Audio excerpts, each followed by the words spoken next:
Welcome to another Fish Head live stream. We're out here at Ocklawackney Bay today, saltwater fishing. Hopefully we can get some trout, redfish, maybe some whiting. Could be a flounder, who knows. Definitely gonna catch something. We're trying a couple cool different kinds of baits that we normally don't use. So a bit of an experiment, but definitely should be fun. It is hot out here today, guys. So hot. 99 degrees currently. It's supposed to get to like 100 today. So it's a little warm. Gonna stay hydrated. But let's go ahead and get these casted out. I got some shrimp on this one that I've been soaking in catfish nectar for like 2 days, and then I froze it for a couple days so the shrimp wouldn't go bad. And then over on this one we got cut mullet. So cut bait and scented shrimp. Should be an interesting fish today. Let's see what happens. I also brought another rod I can cast a spoon with, but we're gonna set these ones out and see what happens with those guys for a little bit. Cheers.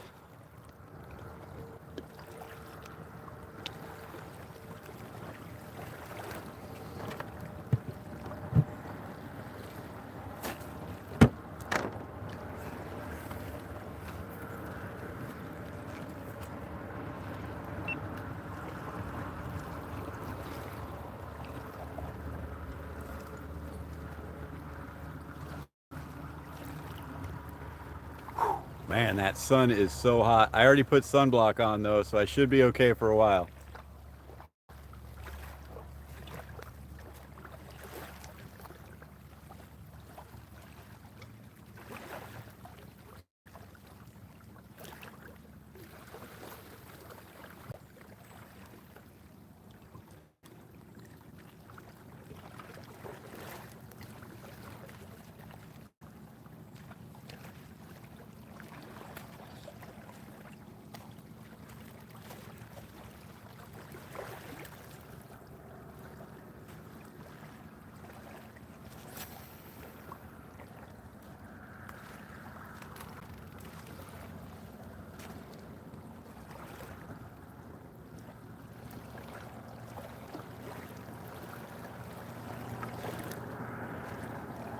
All right, we're fishing. Gorgeous day. What's going on, guys? Appreciate you coming in. Super hot out here today, but the water's nice and calm, so hopefully the fish will be hungry. Catfish dog in the house. Appreciate the good luck. I need it after the live streams we've been getting skunked at lately. We got 2 different kinds of bait in the water already. I got another rod to throw a gold spoon. Andrew in the house. Appreciate you coming in. Hopefully we'll get a takedown on one of these rods. It won't take too long. Stuart in the house. Appreciate you coming in. It's only 99 degrees today. Fahrenheit. If it ever gets to 99 degrees Celsius, I promise I'm giving up fishing forever.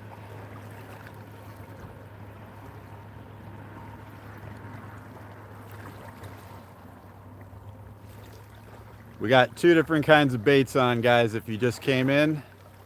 Tube Princess, appreciate you coming in. FSR in the house. Thank you, guys. Ocklawackney Bay right here. It's gorgeous. Oh, we're getting taps. Getting taps on the cut bait already, guys.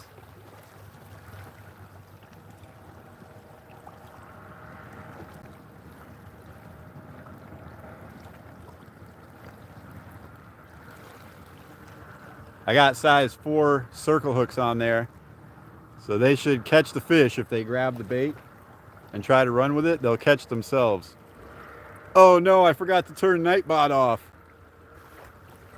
I was playing with Nightbot yesterday, guys, and I forgot I left it on. So Nightbot's going to be kind of annoying every 5 minutes. Just disregard Nightbot. Although if you aren't subscribed, listen to the Nightbot. Make sure you hit that like button, guys. Do it. I'm going to give that one a little half a reel since it already tapped a couple times. I don't know what happened. but I want to get the slack out of the line.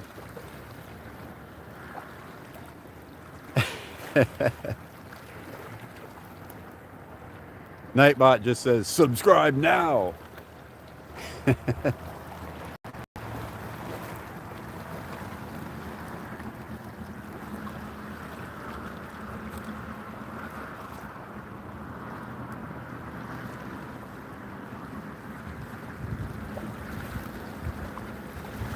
I was in someone else's live stream one time, and they were talking about how Nightbot is a female. So they kept saying, she is saying this. I was like, oh, really? Nightbot's a female? Okay. So if you think about a female voice saying, subscribe now, then that'll be better, I think.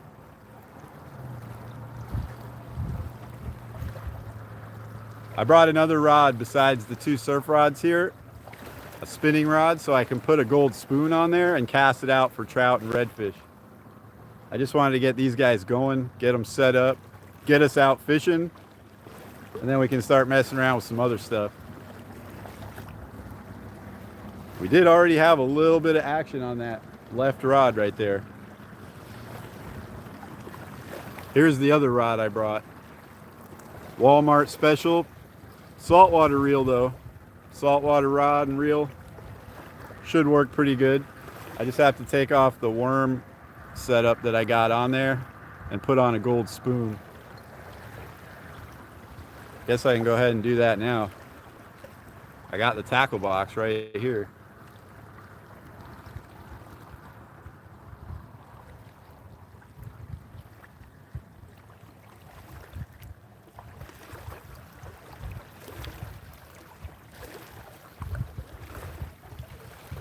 I don't want to miss the big takedown.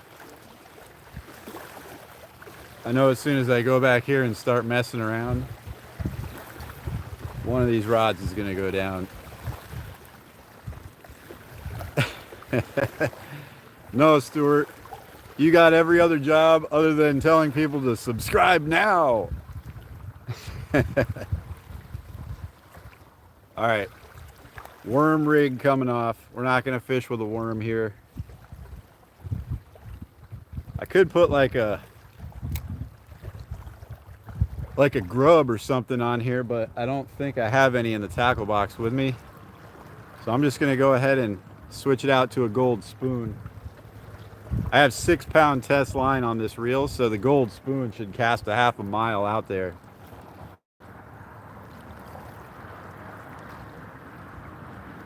Go ahead and get this switched out.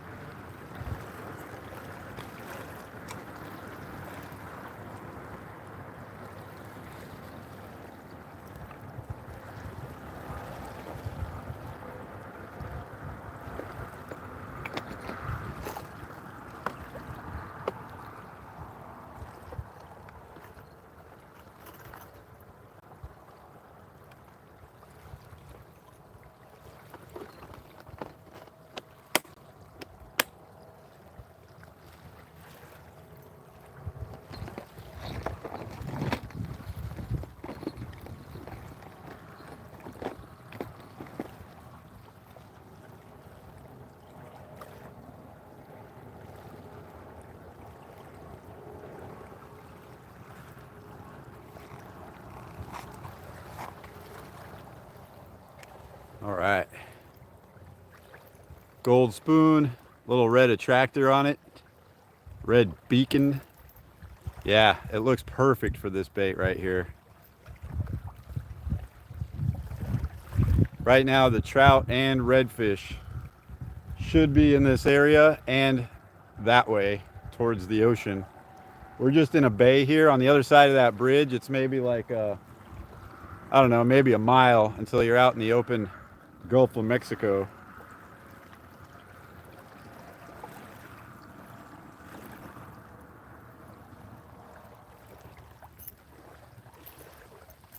Just tie this guy on here and then we can start casting out. Pre-retirement days in the house. Appreciate you joining us. Yeah, share everybody out. Everybody get linked up. We want everybody on Earth that likes fishing, people that I call fish heads, to be linked up and to be able to watch us fish.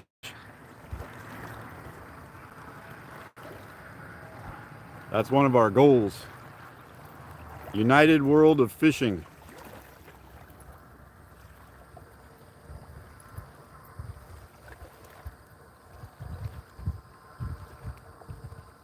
Ooh, that cut mullet stinks. I got it in my mouth. It's not the best. All right, so those guys are out there soaking. I'm gonna cast this gold spoon a couple times and see what happens.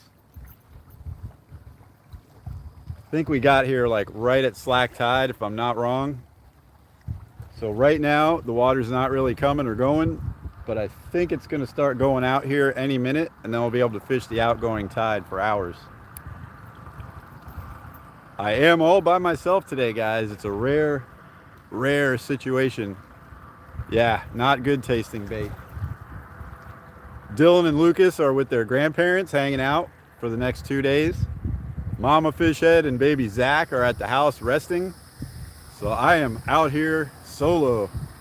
Pretty rare. Well, that's good too, Princess. We like having you in the house watching. I'm gonna cast this guy out. Let's see what happens.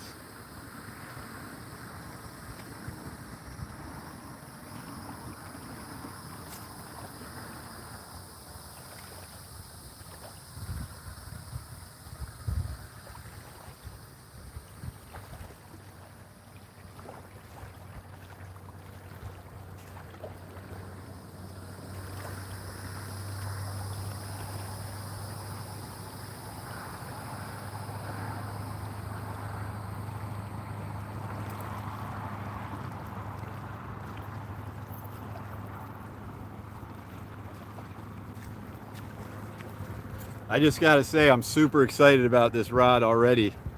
That first cast was into the wind, totally effortless, and it went super far. So I think we're gonna be able to cast this spoon a long distance. All right, we gotta catch one then.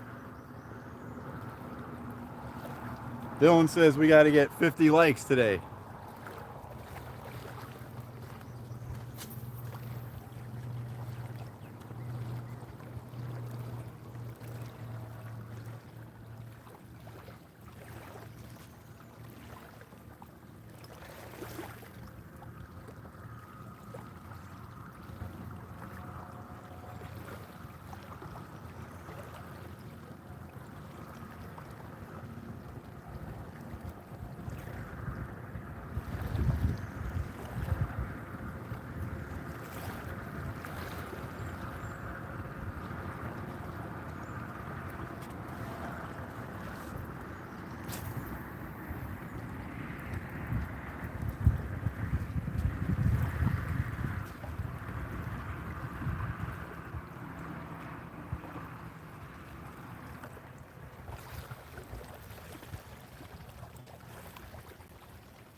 I either hit a stump or had a bite on my third cast already, so I'm kind of excited. Couldn't quite tell if it was a stump or something in the water, but it definitely just bang when I hit it. So it bounced off, or a fish hit it and I didn't catch him.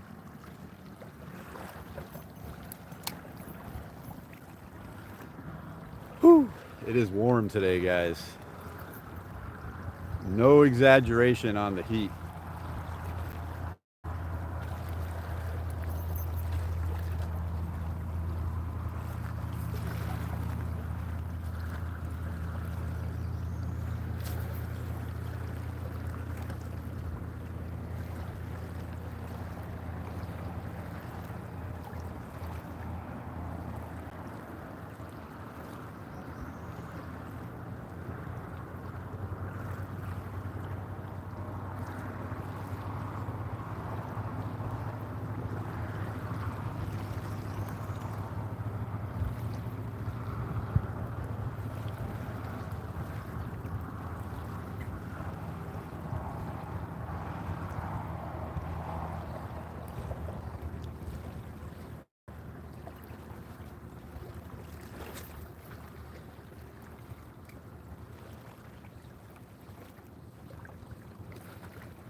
All right, something might be tapping on that shrimp rod, so I'm gonna set this one down for a minute.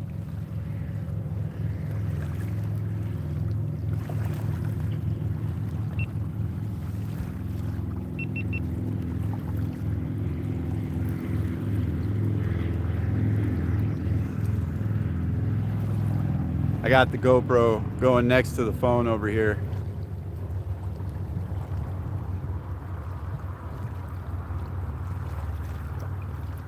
I'm using bigger hooks and bigger bait this time. I'm only using a single hook rig with a little bit lighter weight because the current's not really that strong. So anything like this big, we're probably not going to catch it because I'm using a size 4/0 circle hook. We're going for eater fish today. Catch a nice trout, sea trout, speckled sea trout, or a redfish, something like that. Or even a big whiting, that would be cool. So we can do a catch and cook.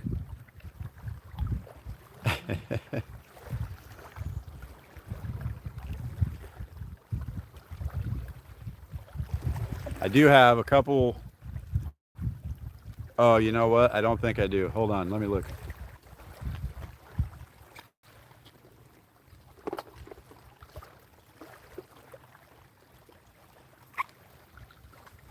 I don't. I went through the tackle box and just like simplified it for only like rigging up saltwater or catfish rigs or carp. I got my little method feeders in there too. So I took all the topwater lures out, didn't bring any. That would be kind of sweet though. See a trout blow up on the surface out there. But maybe we can get one on the spoon. Definitely on one of those two baits, which I'm about to check because I feel like we had a little bit of action on both of them. So we may already be baitless out there. Yeah, you got to work with what you got.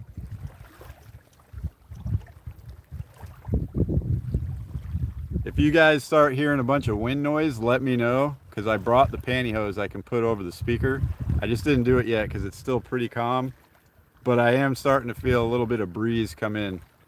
It's coming in off the ocean too, which sometimes gets steady and hard, but just let me know, guys.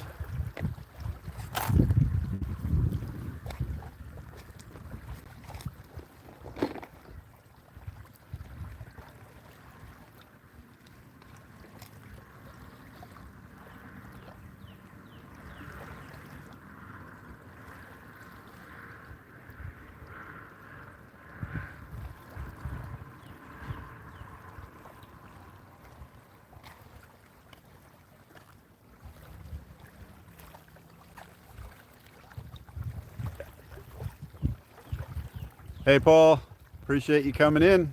I only have two sizes. That is the smaller size.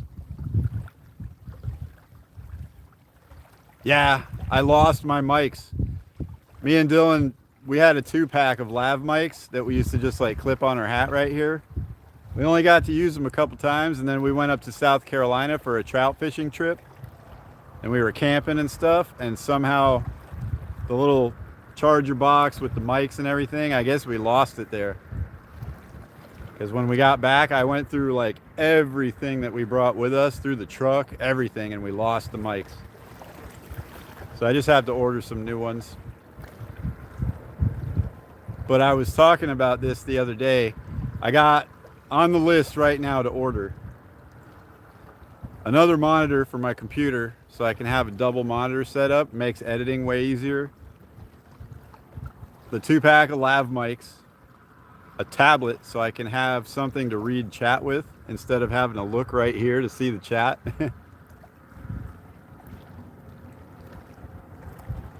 And one other thing, which I can't think of at the moment.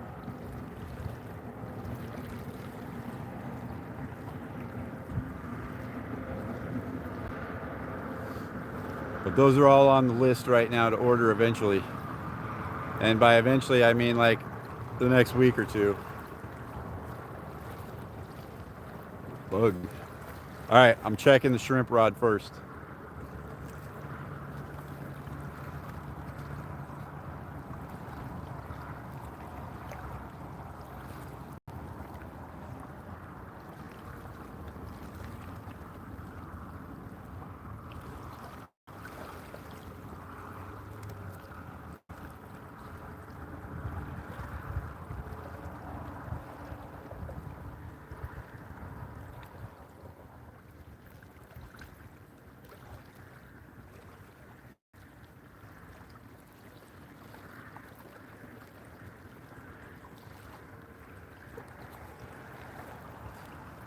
All right, so who knows how long we've been fishing without bait, but I like to think of that as a good sign. At least something's out there taking the bait. It didn't fly off when I cast it, I know that.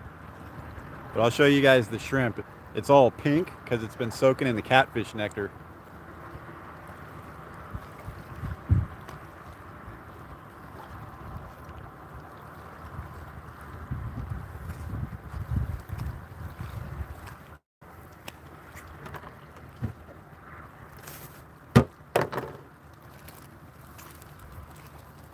So I figured I was gonna use this for catfishing, but after like a few days and having to freeze it so it wouldn't go bad, I was like, I'm just gonna take it out here.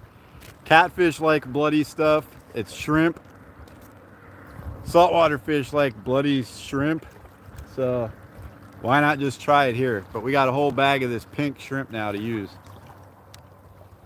It's not cooked. It just turned pink because of the fish attractant that it soaked in. So they're like flavored shrimp. I'm gonna go ahead and put one on that hook, get it casted out there.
Got some good distance on that one.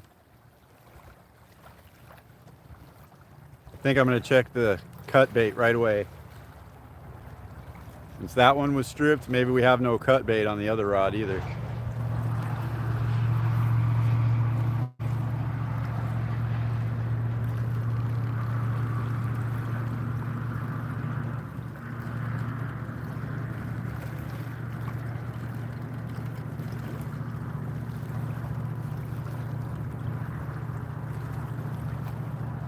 Snagged up.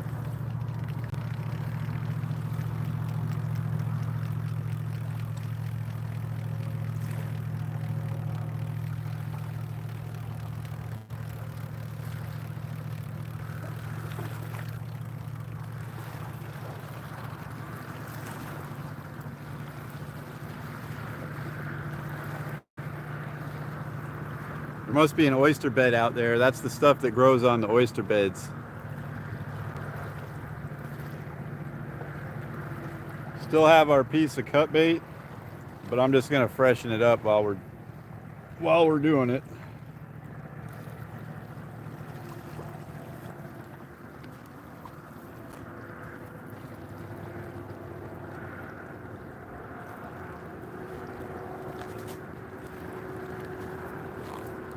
Chum it up a little.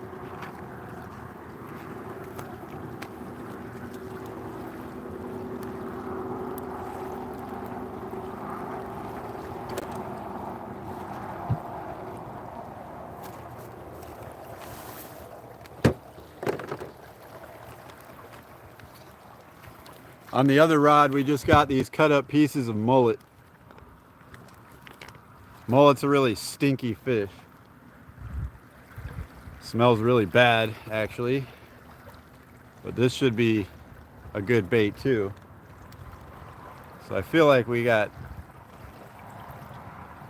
a reasonable chance here to not get skunked, guys. We got to get the skunk off the beach.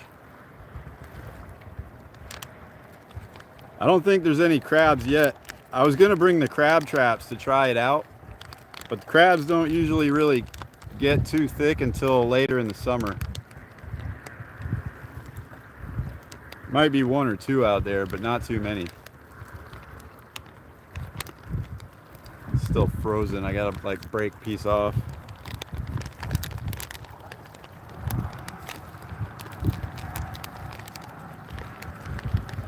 Come on. Okay, there we go. All right, we'll get this guy back out in the water.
All right, it looks like the tide is starting to go out a little bit now.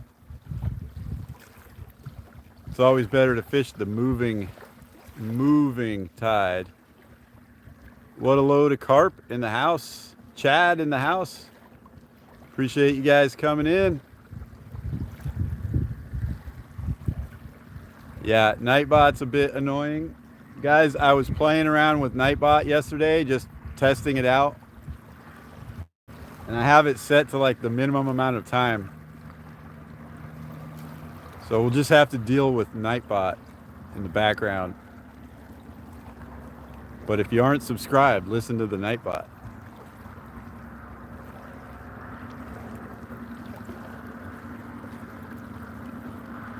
I found a spot here on the shore where there's some trees kind of like right behind me. So it's not like roasting me in the direct sunlight. It is hot today. Load of carp. It is hot. 99 degrees. So standing out in the direct sunlight out here feels like it's about 120 degrees. But here in the shade, it's kind of bearable. But definitely hot. Not too windy. Water's pretty flat. So all in all, not bad. Just ridiculously hot. Nightbot as bait. Something's tapping that shrimp, guys.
That was definitely weird.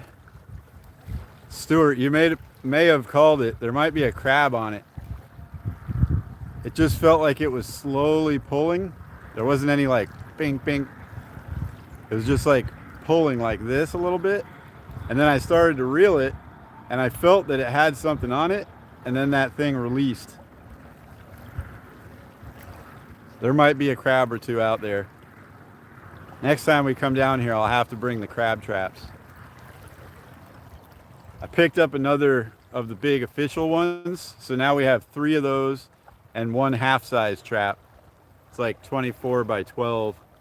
The other ones are 24 by 24.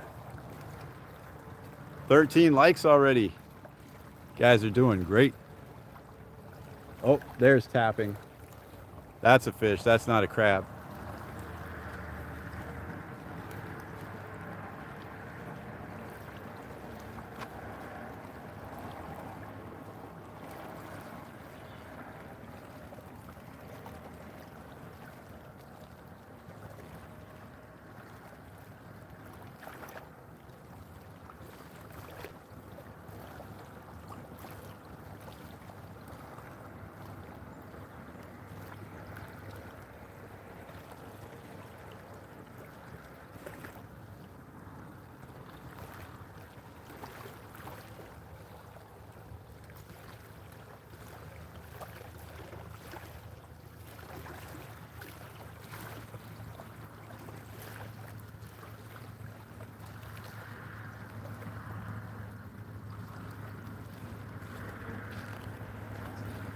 Just tapped it a couple times and then left. So another funny thing, I know you guys can't really see them here, but I got 2 new sand spikes that the rods are sitting in because, again, I forgot my sand spikes at the house. So I was going to get here and have no rod holders, but I remembered it before I got here. So I stopped at the bait shop where I got the cut mullet and I picked up 2 more rod holders. So those I'm just going to keep in my truck. Mullet rod again.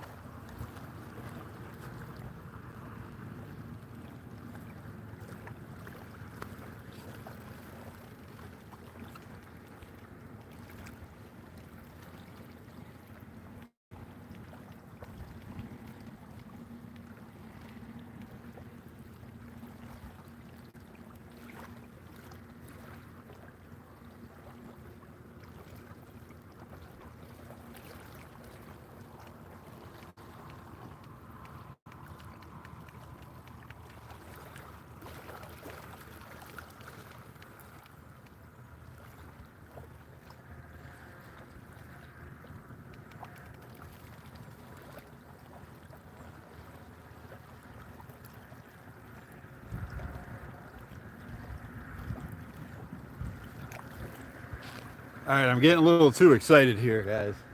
I need to just let the rod go down before I grab it. Takedowns only. But yeah, I can leave the 2 new sand spikes in the truck at all times, and that way I can never forget at least 2 of them again. So I won't be beach fishing and have to use my beach cart as my rod holders or anything like that. The drag is set on like medium, Stuart. We got to get them to eat the bait before they can run. Nice. Share in the house. Appreciate you coming in. There's Loma. Hey, Loma. Appreciate you joining us. Load of carp. We have plenty of sun over here. In the U.S., every state has like a nickname, and Florida is the Sunshine State. Grampy Fishhead. Hey, Dad. Appreciate you coming in. Fishing in Ocklawackney Bay today.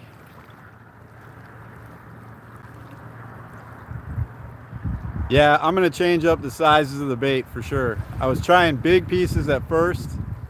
I'll put smaller ones on next time. I want to make sure I'm not missing any species. Yay, Loma's lawnmower is fixed. Nice. It was a nightmare changing my blades when I did mine, Loma. I got 2 of them off really easy, and then the 3rd one took like so much prying, and I had to use a different wood block and everything. Off the hook. There he is. Appreciate you joining us. Doing a little saltwater fishing today. I was going to bring a chatterbait and practice with it. I'm thinking trout and redfish might actually go after a chatterbait. So during the time when we're making our video, I might try it out in salt water, see what happens.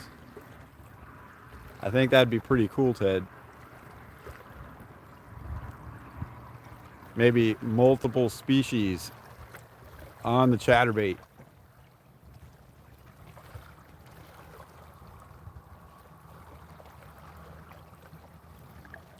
Oh, that's way more than I had to do, Loma.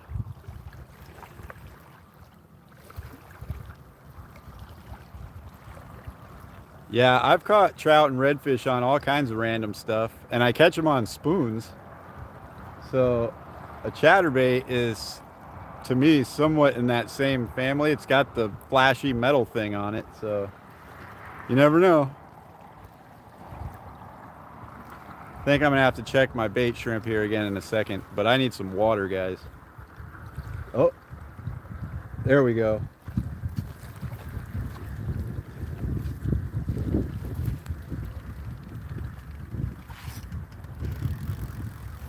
All right, we got something on.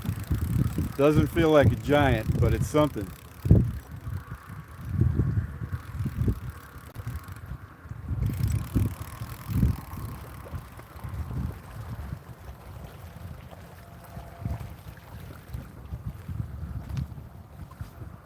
Guys, you're never gonna guess. Oh, it's buffering. Uh-oh. Hope I'm getting good service here. Catfish. Yeah, we got something. So the skunk is off the beach. Not what we're going for, though. Definitely not going for catfish. But look at the fat belly on this one. That's a big old belly. Yes, hit that like button. Chad, this is actually a hardhead catfish. Channel cats don't live in the salt water, but we have these hardheads that look a little bit like them. There's also gaff top sails in this water, so we have the chance of catching hardhead catfish and gaff top sail catfish. But we are targeting trout, redfish, maybe whiting, anything that's good to eat. Yeah, that's a hardhead cat. Let me get this guy off the hook and back in the water real quick.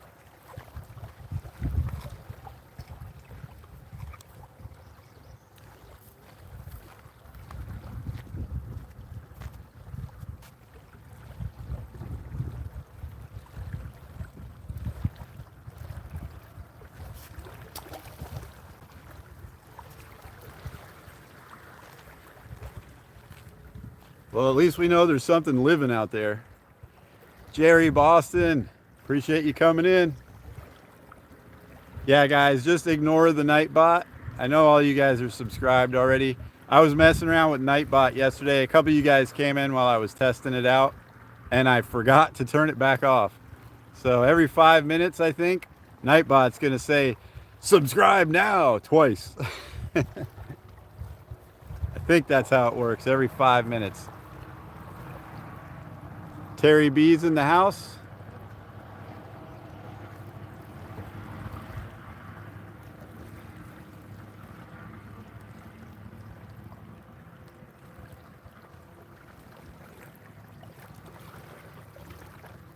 All right. There's Mama Fish Head. Enjoy your lunch, Jerry.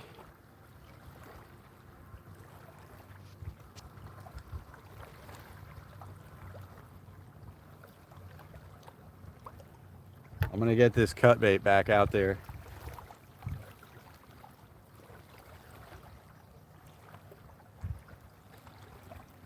Actually, I'm gonna freshen it up and put a new one on there and then get that out.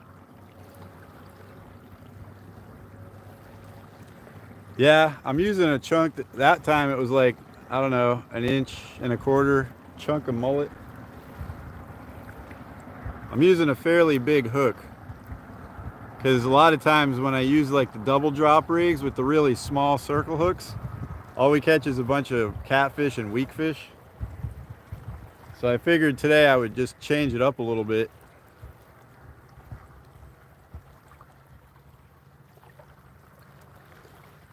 Never hurts to try.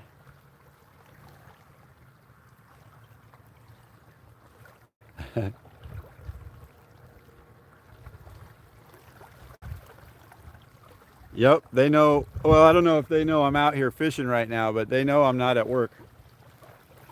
I took 2 weeks off for the birth of our son. Mama Fish Head said I could come fishing. She's feeling a little bit better, so she was good staying home with the baby. So here I am. I need another piece of cut bait.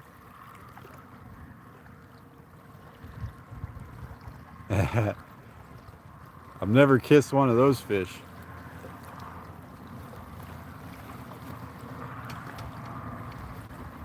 I don't even like really messing with those fish. I always use the pliers because they are so covered with slime. It even gets like up your fishing line when you catch them. Really thick, nasty slime.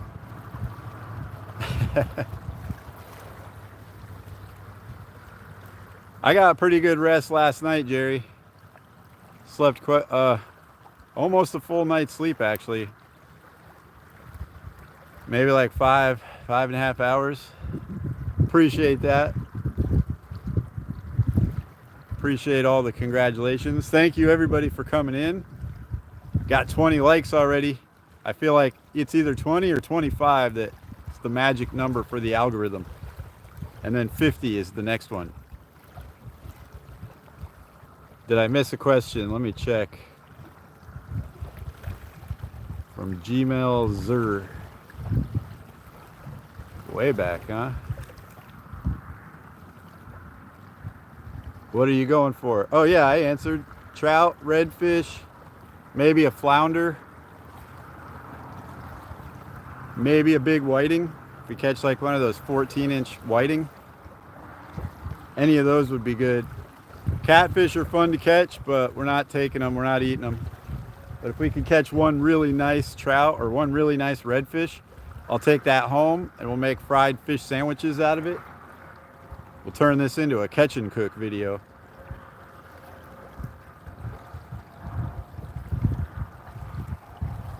But catfish are definitely not the target species. Let me get that bait back on the hook and cast it out.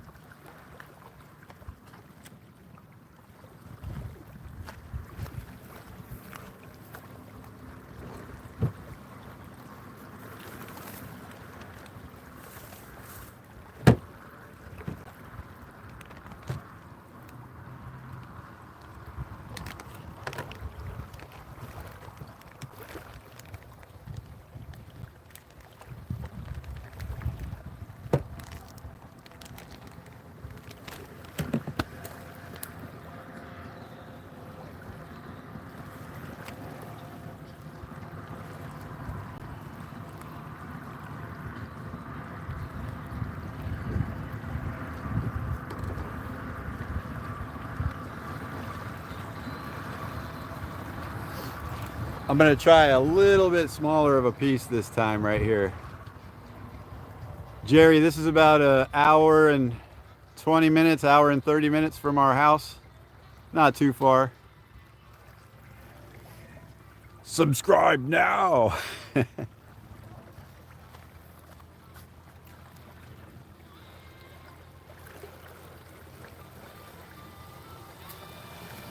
Too much work for that fishing hole.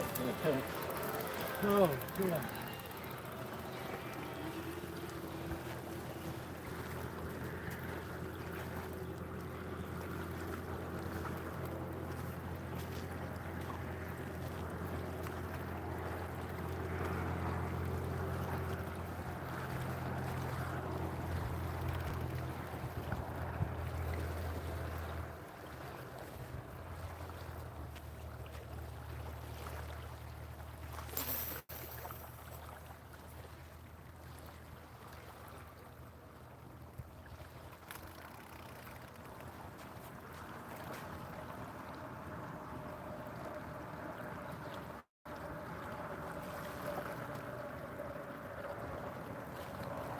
All right, we'll see if that size makes any difference. Yep, we got the annoying Nightbot with us today, guys. I just forgot to turn it off.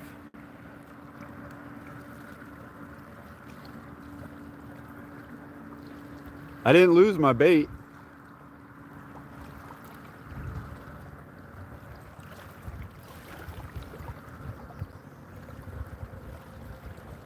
I actually still had a chunk on there.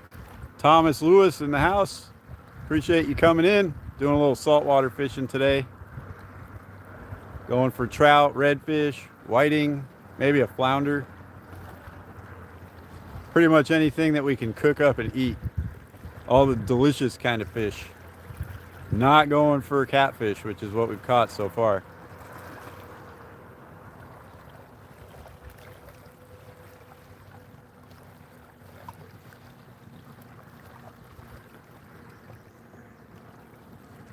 I feel like if we get a good trout or a redfish, it won't be just playing with the bait. It'll grab it and really take the rod down.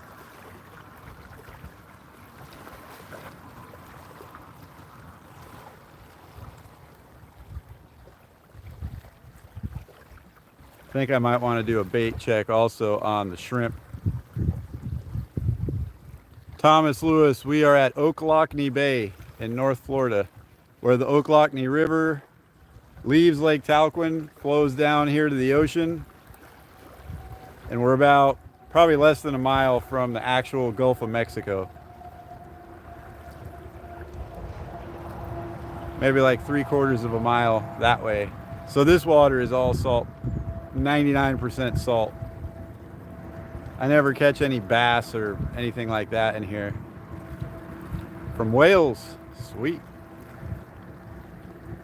Welcome from across the pond.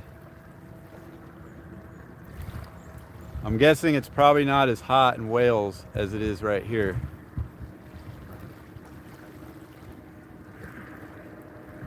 The weather forecast said 99 degrees. My truck, when I turned it on, said 99 degrees, and that was a couple hours ago. It might even be hotter than that. I know standing out there in the direct sunlight, it feels really hot.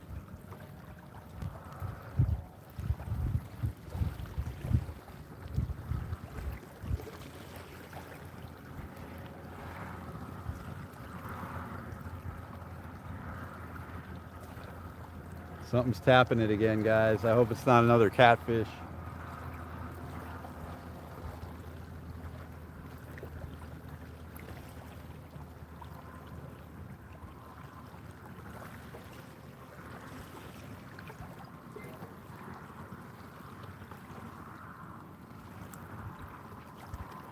I feel like we have an overpopulation of saltwater catfish in this area.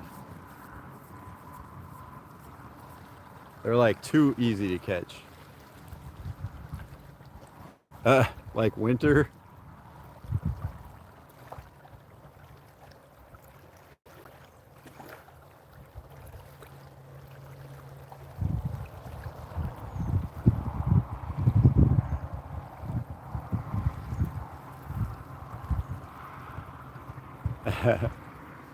Totally the opposite, Stuart. You know, like when you're at the supermarket and you walk into the drink freezer and you go inside of it just for a minute and it feels so good. That would be incredible right now because I am like to the point of overheating. My shirt's sticking to me, everything. I'm just gonna keep drinking water though, and hopefully we'll be all right. I'm staying out of the direct sunlight for the most part.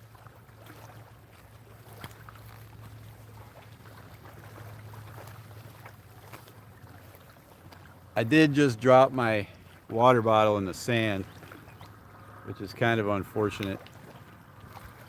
I think I'm gonna dip it back in the bay before I stick it back in my ice.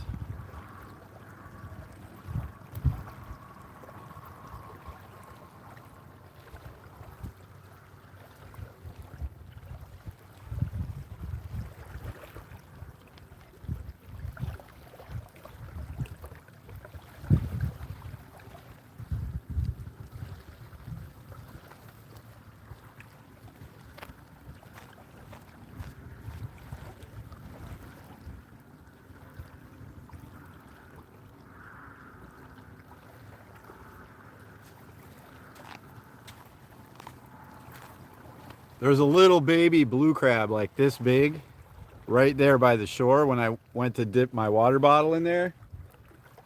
If I had seen it like a second earlier, I could have probably grabbed it, but I didn't notice it until it was like darting out. But that little crab would have been perfect bait. Redfish love some crabs.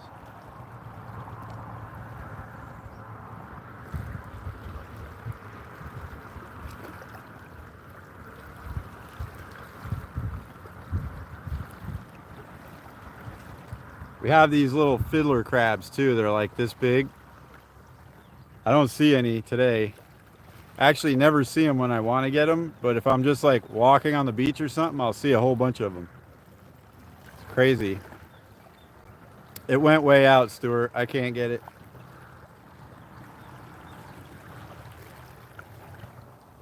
But yeah, if you catch a blue crab like that size, you just cut it in half and use half of it as the bait.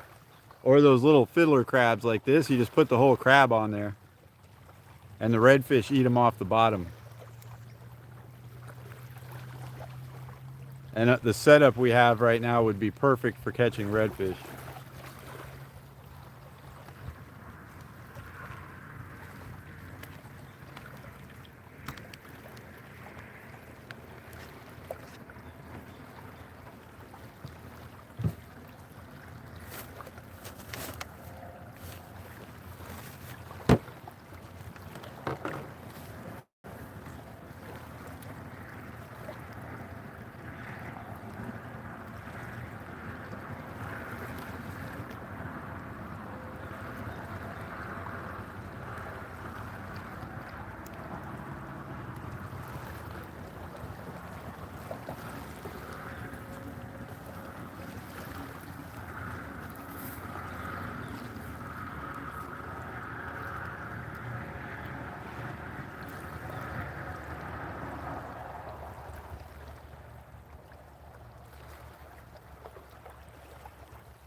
Need a new shrimp.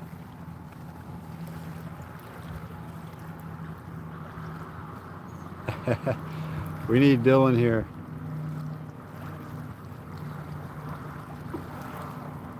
I don't know if you guys heard, but we had 3 shark attacks in one day last week. Not too far from here, which is one of the reasons why I don't like to go out into the salt water very far. But we're on like a record year for shark bites already. We aren't officially skunked, Jerry. We did catch the catfish. And we're just getting started. I'm gonna start throwing that spoon again here in a minute. Well, let me get another shrimp on there and then I'll start throwing the spoon.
Kind of surprised that the catfish aren't all over the shrimp with the catfish nectar on it.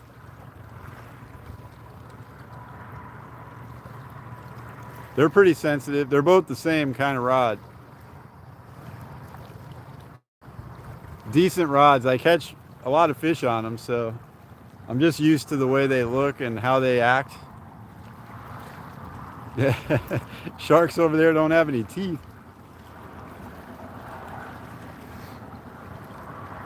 Yeah, we got bull sharks, tiger sharks, all the nasty ones over here. Not too many great whites, I guess. That's not a threat, but they are spotted here once in a while. But the bull sharks are the ones you got to watch out for here. Those bull sharks are super aggressive. Take a few casts with this guy, see what happens.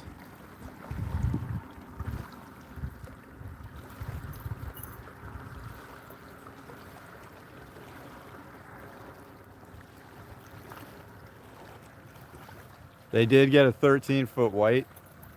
Yikes. Someone got a 13-foot tiger on the other side of this bridge like 2 years ago.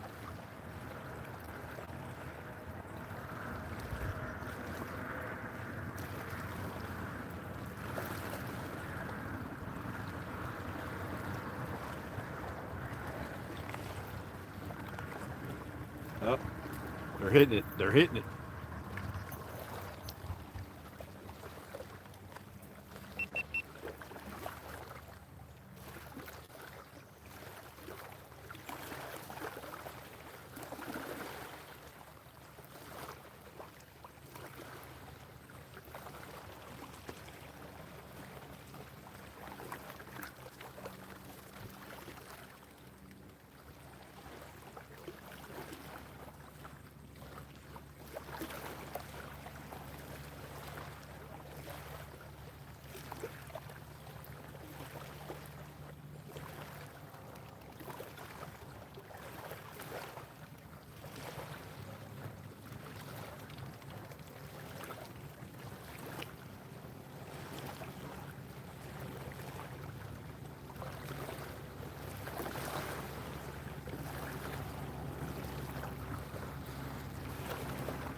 That time I did lose my cut bait.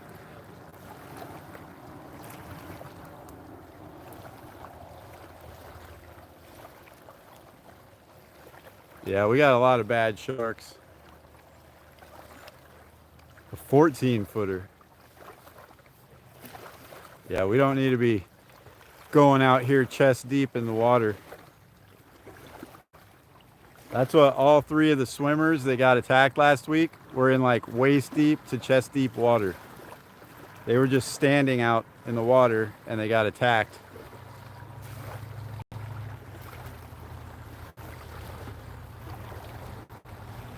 I used to wade fish quite a bit too. There's some flats up the river here. We used to be able to walk in like waist deep water for quite a long time. I'm not into that anymore.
Come on, big redfish. Let's do this.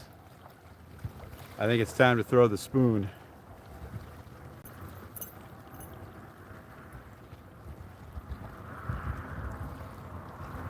I've caught trout and redfish on a gold spoon.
I don't know how this happened, but I lost my little red attractant thing on the hook.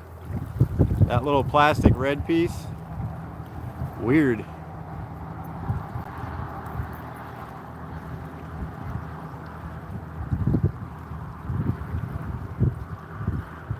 All right, pray for Donna. That's not good news, Loma.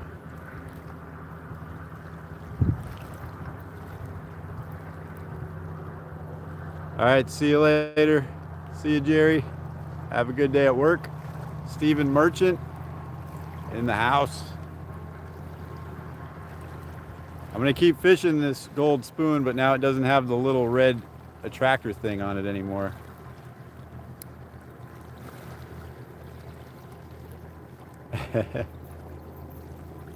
And we do it too. We still go in the water. I'm just not a big fan of like being out there like in this much water when it's you can't really see the bottom or anything. It's kind of creepy out there. When we go to the East Coast over to the Atlantic where the water's like really clear, I'll swim and stuff out there. It's more fun. Here I just pretty much stay on shore.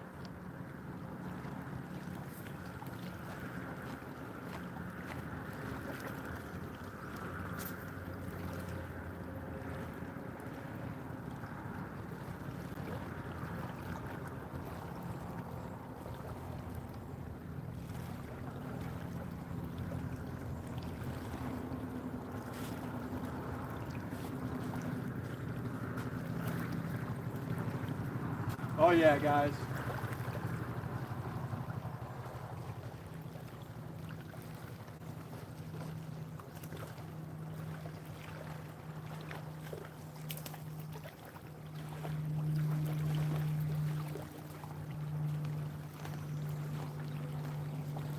Woo! Sea trout. This is going to be really close to a keeper, guys. Really close. I'm going to have to measure them up. Let me grab my tape measure real quick.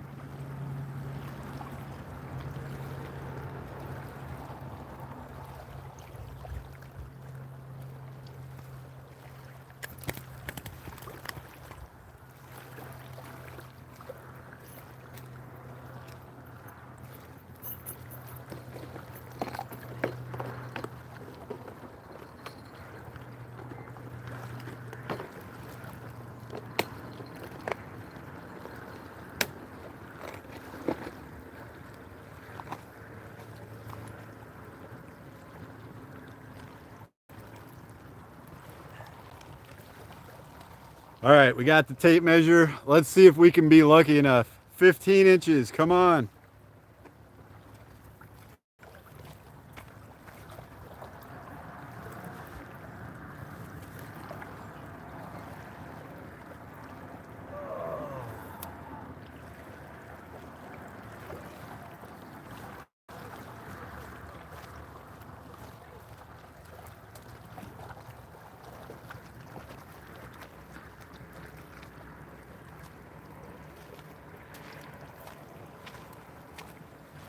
I can't believe it. It was 14 and 5/8. That close to being a keeper. That close. Yeah, just barely a short one. But it is a good sign. Always like catching sea trout. Whenever you catch one sea trout, it usually means there's some more in the area. Yep, we put them back in.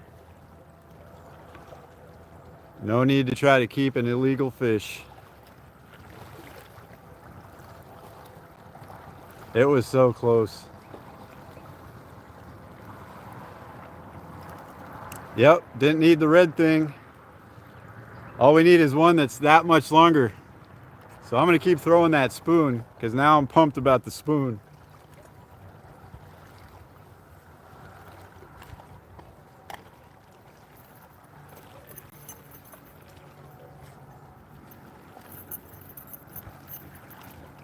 Yeah, without that little red thing on there. Maybe that's the secret. He hit it like a tank too. He just went wham, loaded on there. It felt so good. I thought I had a much bigger one on for a second.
Yes, we had the GoPro on for the sea trout. Dougie Doug in the house. Appreciate you coming in here. The MEPS lures are in our freshwater trout bag, which I don't know when we're gonna get to use again, but we still have all those cool things that we got for our South Carolina trip in that one little backpack that I also bought for that trip. All nicely put away, stored until the next time we get to go north to look for some trout. Come on, more trout. Sea trout, not rainbow trout, sea trout.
All right, I guess it wasn't a school, but that's okay. We got one trout on the beach. I can't believe the shrimp is not working either. I'm gonna pull it in real quick and find out if there's still any shrimp on there. Yeah, Chad, this is the Ocklawackney Bay. Anybody can come here. That is 98, Highway 98 right there, going over the bridge. All you do is pull off the road right when you cross over the bridge. There's like a little tiny parking lot. I just parked the truck over there and then walked down the beach here a little bit. It's a nice calm area. There's no people around us. It is a weekday. I keep forgetting that I'm fishing on weekdays the last few live streams. Because normally there would be like people right over there, people right over there. But today I'm the only person out here. It's unbelievable. And other than the fact that it's 99 degrees, it's a perfect day. But I gotta check that shrimp rod. I feel like it hasn't gotten bumped in too long. I need to figure this out.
It was a bit chewed up, but it was still on there.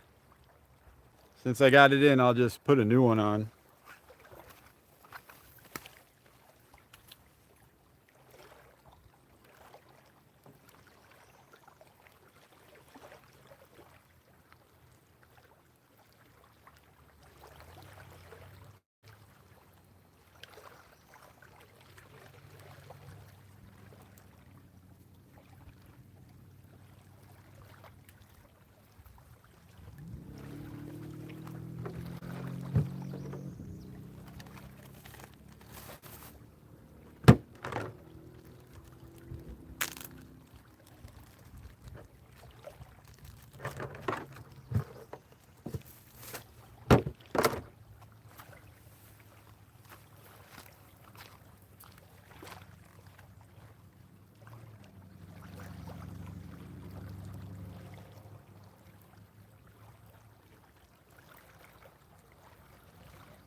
Shrimp is like trout's favorite food too. I'm surprised that they're not eating the shrimp.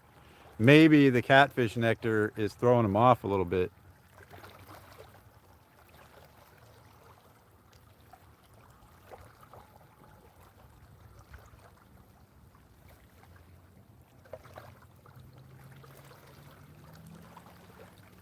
Yeah, FSR. I love catching multi-species. If we could catch a trout, a redfish, and a flounder, or a trout, a redfish, and a mullet, or a trout, a redfish, and a whiting, we could say we had a slam. Catfish can't count for the slam. They only count for the trash can slam. Catch a catfish, a jack, and a stingray. Then you got a trash can slam. I'm going back to the spoon, guys. I'm pretty excited still about the spoon.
I'm over here squinting, having trouble looking at everything, and then I remembered I got my sunglasses up here on my head.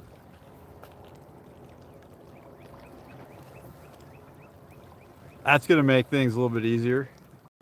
Fish on.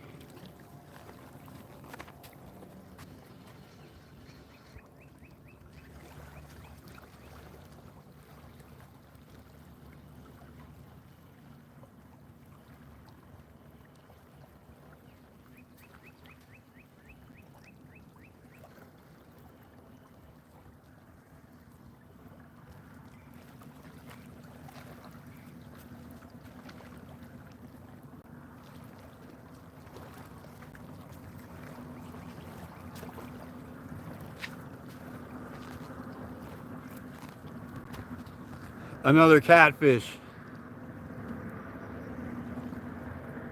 Another hardhead catfish. Yeah, on the shrimp.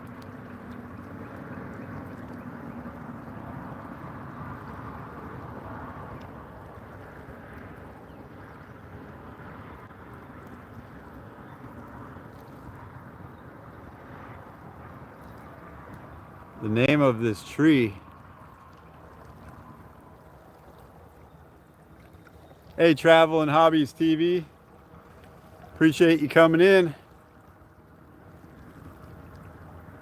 Not the target species, but we'll take anything that bites, really.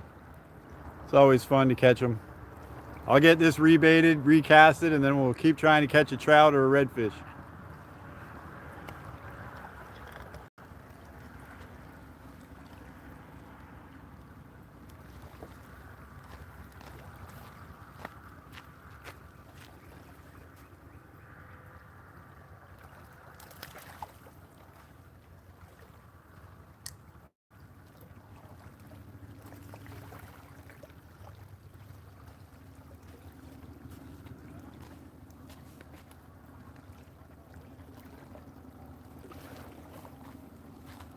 Catfish are crazy. Every time you throw them back, they always want to swim up onto the beach for a second. They realize what they're doing, and then they turn around and go back out. That happens more times than not.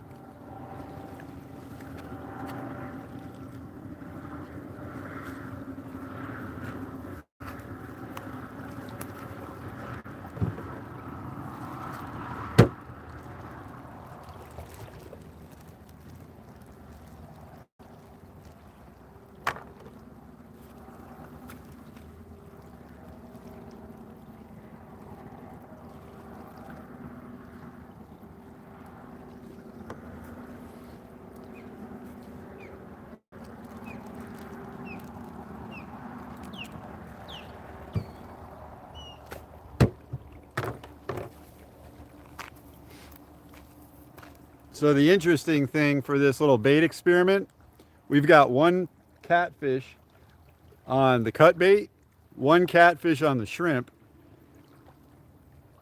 and sea trout on the spoon. And sea trout is what we're here to catch. I'm second guessing some stuff here, guys, but something did just take that.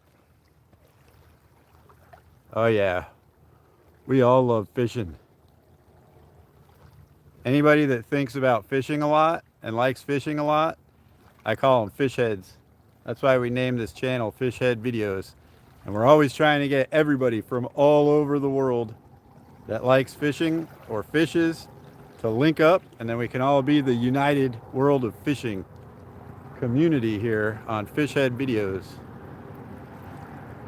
Get this guy out there.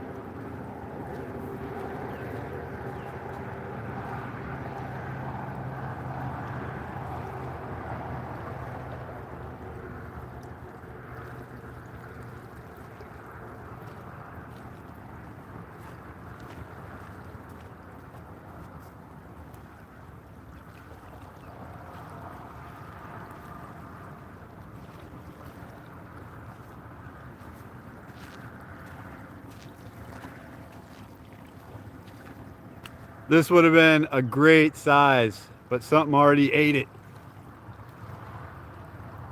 He looks freshly eaten. A redfish probably just chewed this guy like a half an hour ago.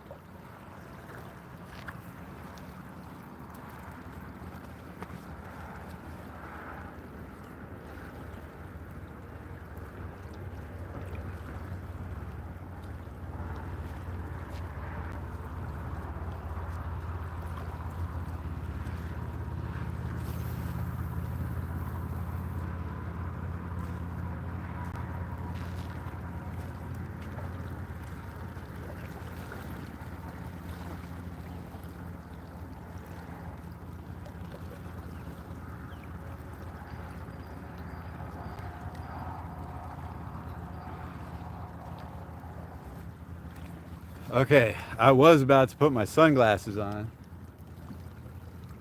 Get the salt off them real quick here.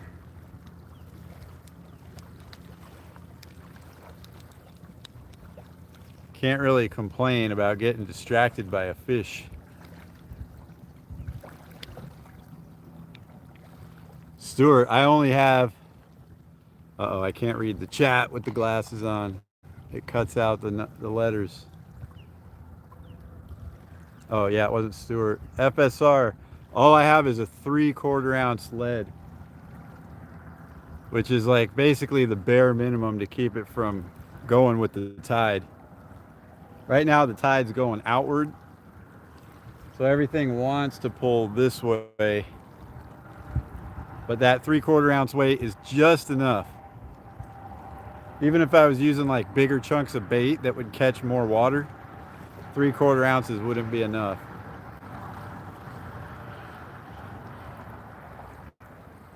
Yeah, guys, share each other out, link up. We want everybody. And listen to the Nightbot. If you guys haven't hit the like button, do it. Do it.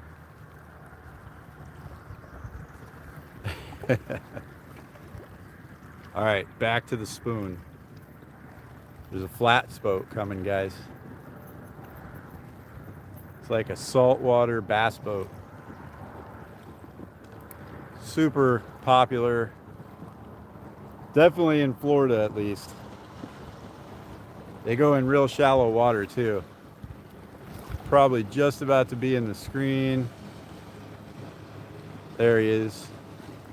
That's a pretty good boat for this area.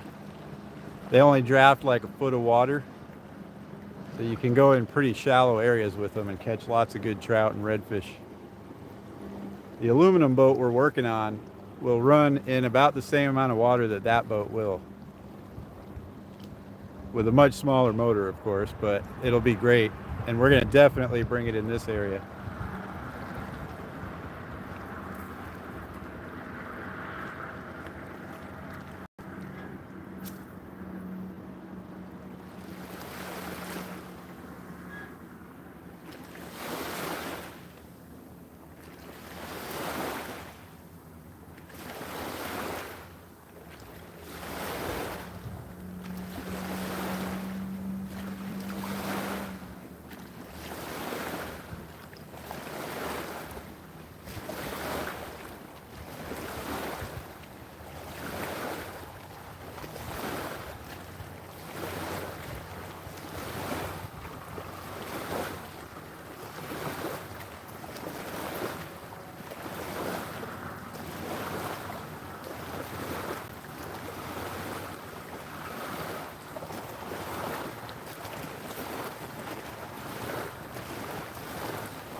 I think the shrimp rod's about to go down. Something's messing with it.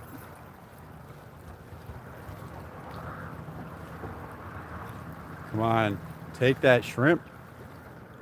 Something's definitely messing with that one. Yes, come on, take it. Come on, fish, take it.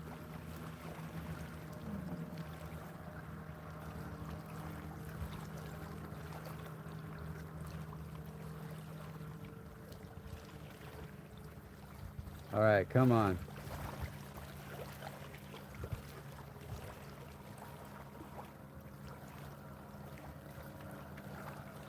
Just pick it up and swim with it.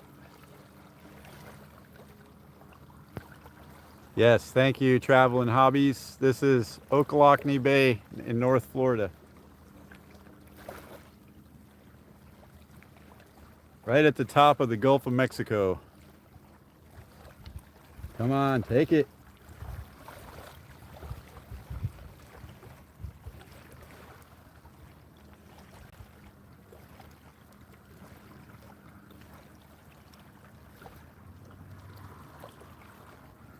Man, it must just be a little one messing with it.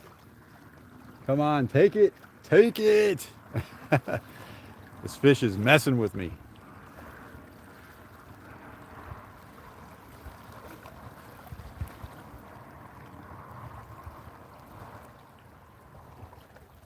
I've never caught a sea bass here. I don't know that they exist in this area.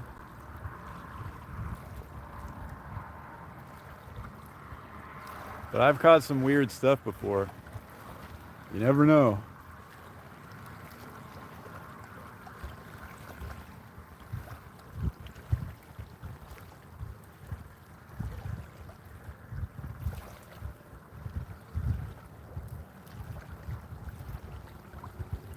They might have got my shrimp.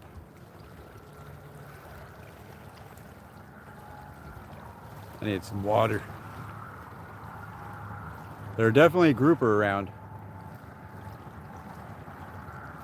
Mostly miles and miles out that way.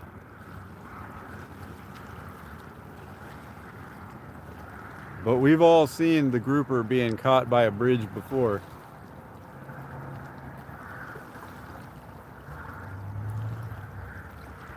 I'm thinking it probably ate it off.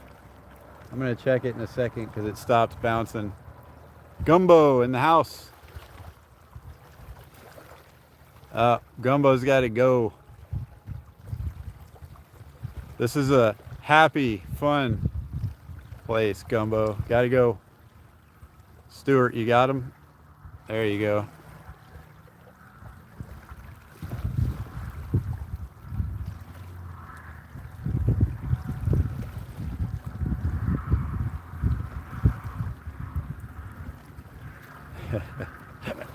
Trolls. I need some water.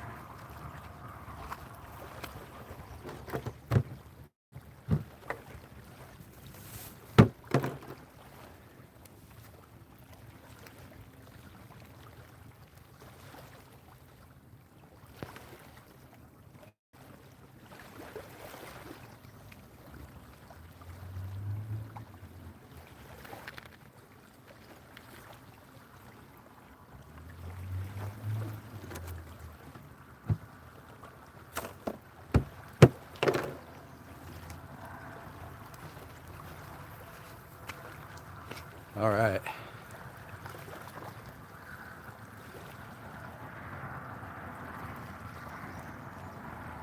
Yeah, it could be a little whiting. I've definitely caught whiting here before. I'm gonna reel it in and check it.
we did lose our shrimp.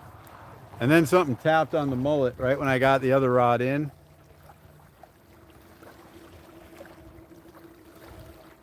But they didn't take it down. So let me get another piece of shrimp for that rod. We're going through shrimp pretty fast, but that's all right. I got a bunch of them. We had them left over from that shrimp live recipe we did the other night.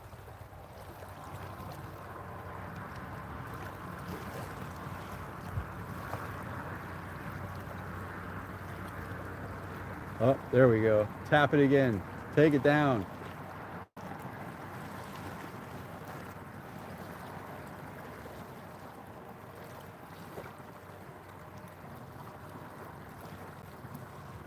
Man, these fish are just messing with it, leaving it alone. Pretty weird. There it goes. Oh.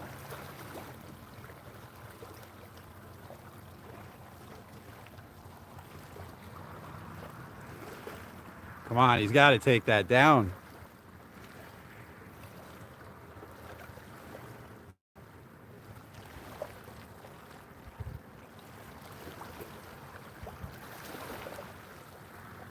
Come on.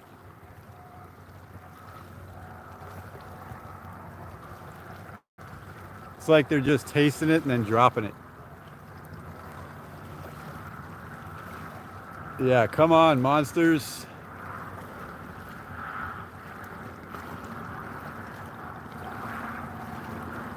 Oh, Thomas Lewis, you can catch anything from a little whiting or a little weak fish like this big all the way up to like 10-foot sharks.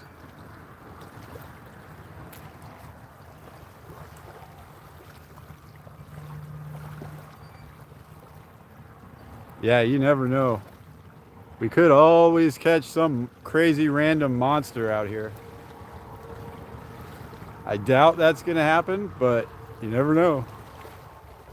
That's one of the coolest things about fishing in the ocean is you never really know exactly what you're gonna get.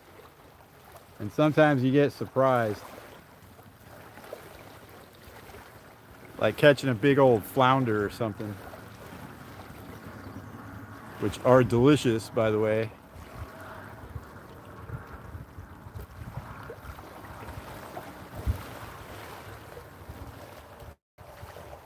Yeah, it is coming a little bit more this way now.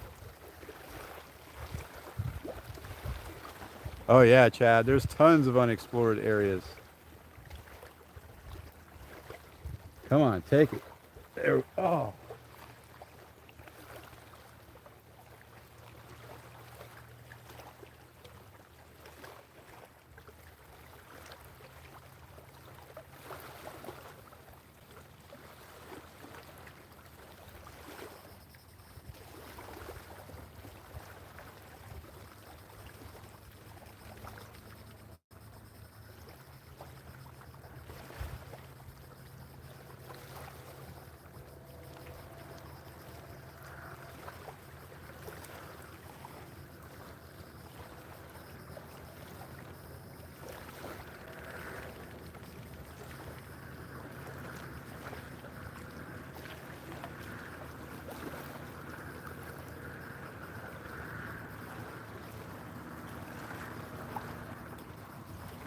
All right, we need more shrimp.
All right, I'm thinking spoon time again. Got 17, 18 people in here. Appreciate everybody for coming in. Definitely enjoy hanging out with everybody. Give us a little luck on the fishing. Hitting the like button equals giving us luck for fishing.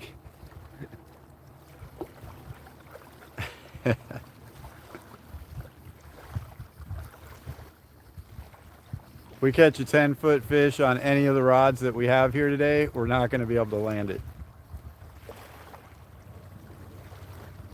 I would say a big full-grown redfish is about the max we could handle. Or a small shark, maybe like 3-4 foot shark. Anything bigger than that, our equipment's not really heavy enough for it. Especially on this rod. I have 6-pound test on this.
You know how every once in a while you go to rip it out there and the bail closes on you while it's flying out and it like jets back in on you? I thought I just did that. And then I looked down and my bail was still open.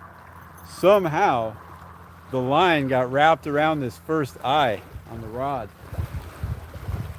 And it did the same thing, but I haven't seen that happen. I don't know. Maybe never. That was weird. Super weird, guys. So could be a good sign. Maybe we're about to catch something good here.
Something's definitely messing with the shrimp rod.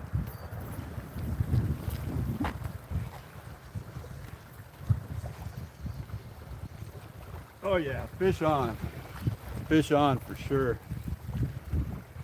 Feels like it's got a little bit more weight to it.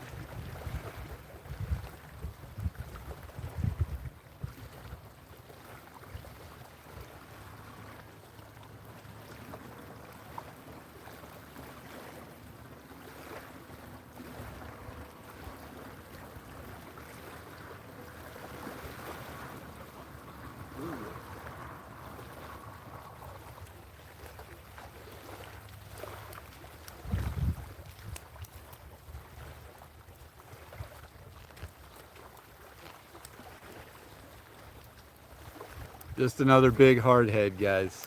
This one's got some size to it. Big chubby one. Look at the size of that belly. That's a big boy. Hardheads don't get as big as the gaff top sail cats. That's actually a decent size. Pretty good size one. If we wanted to take our chances and try to eat one, that would have plenty of meat on it.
Catfish. Yeah, we caught one on the beach. Over at the point.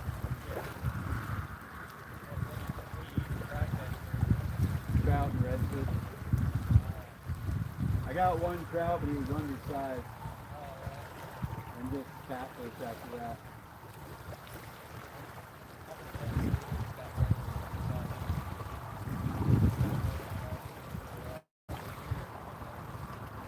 Yeah.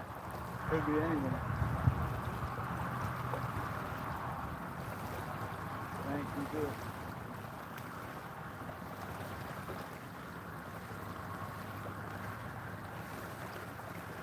So just the one hardhead catfish again, but that's 2 fish on the shrimp, 1 on the cut bait, 1 on the spoon. So far the shrimp is winning. Is my chat frozen, guys? The last thing I see is some fish 10 foot. And that was a while ago. I don't know if my chat's frozen or what. If it is, I'm sorry that I'm missing all your comments. But hopefully you can still see the fish being caught. But I definitely appreciate all of you guys for coming in, joining us. This is super fun. We've only been out here for 2 hours. We got a little bit more time to hang out, but I got to get more shrimp on that one and cast it back out. So far the shrimp is doing the best out of the 3 baits we've been trying.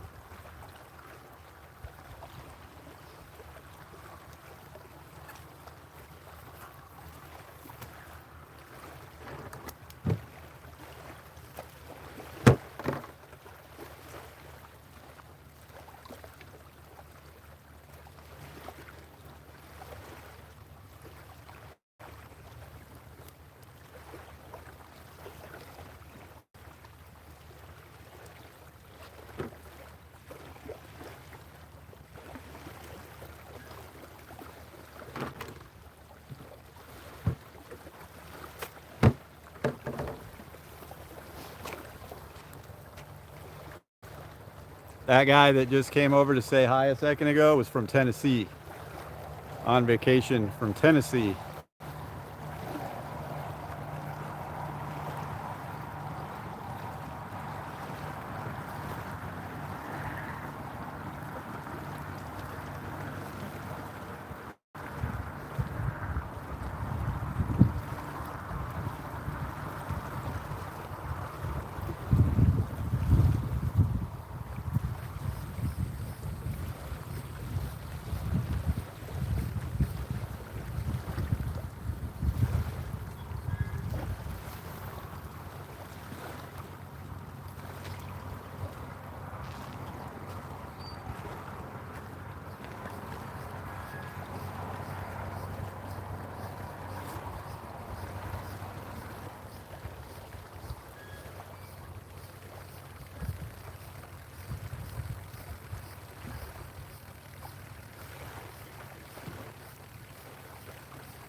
Might as well rebait that one too.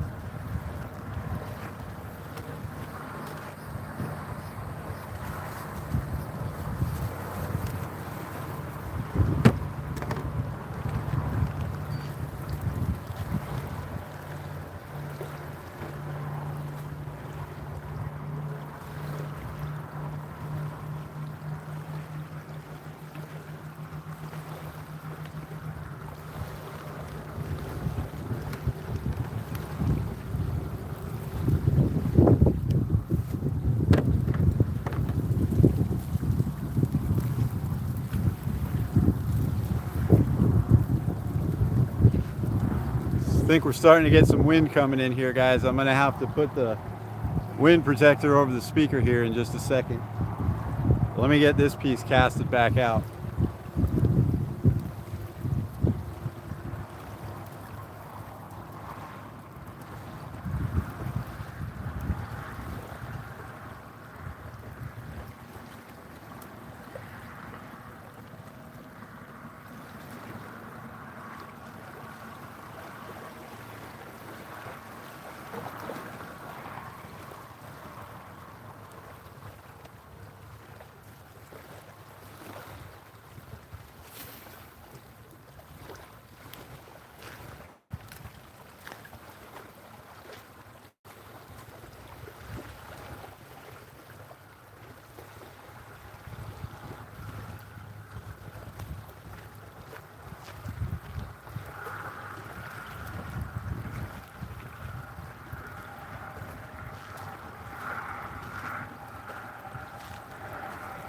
Been pretty steady so far. Haven't really had too much dead time. I did get a snack to eat. Gonna have to eat something here soon. Standing out here in 100 degrees, even when there is a little breeze like there is now, it takes a lot of energy out of you. Got to make sure you keep drinking and then keep eating every once in a while, or you can get heat stroke or Some people just pass out. They call it sunstroke or heat stroke or heat exhaustion. Heat exhaustion is more like when you just pass out. But it usually always happens like people haven't been drinking enough, they're dehydrated, and then they just fall out from the heat.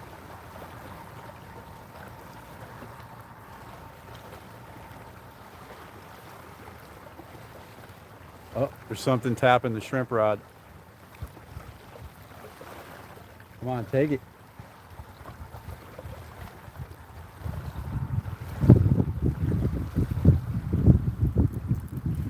Probably another catfish.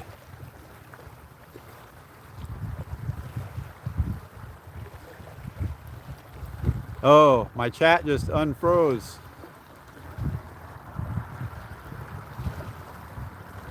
I got it back.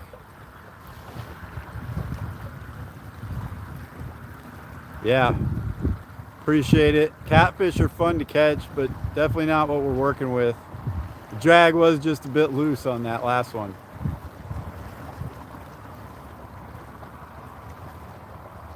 I think I'm kind of caught up here.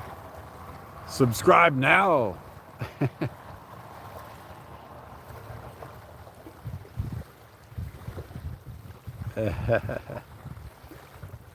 That guy's just on vacation. Yeah, this is Ocklawacknee Bay. It's where the Ocklawacknee River meets the Gulf. Appalachie Bay is like 30-40 minutes from here. But now my chat is back on, so that's good.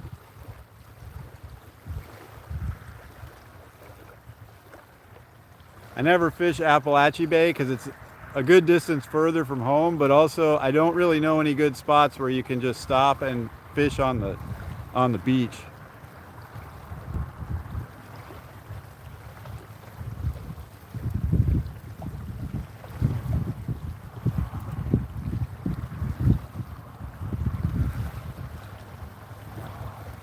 All right, FSR, appreciate you coming in.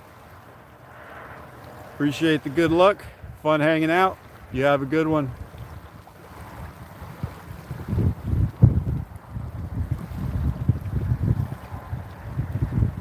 All right, where's my water?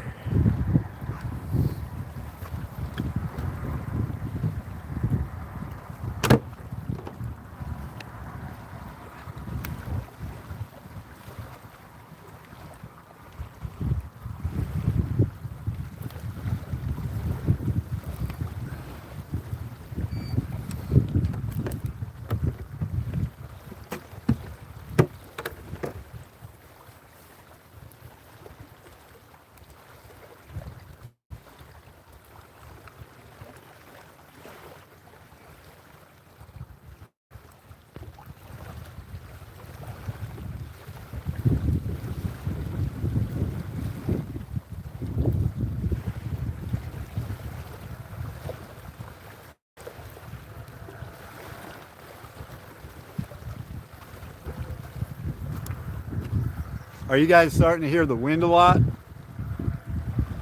I've got the speaker kind of going away from the wind, but we're going to be here for like another hour, so I can put the pantyhose over the edge of it. Erie Frog in the house. Thank you. Yep, it's Ocklawacknee Bay, northernmost area of the Gulf of Mexico here. Beautiful spot. Not hearing any wind? Okay, I won't mess with it then. The phone is actually like at the perfect angle because the wind's coming in this way and the speaker is like around the back side of it over there.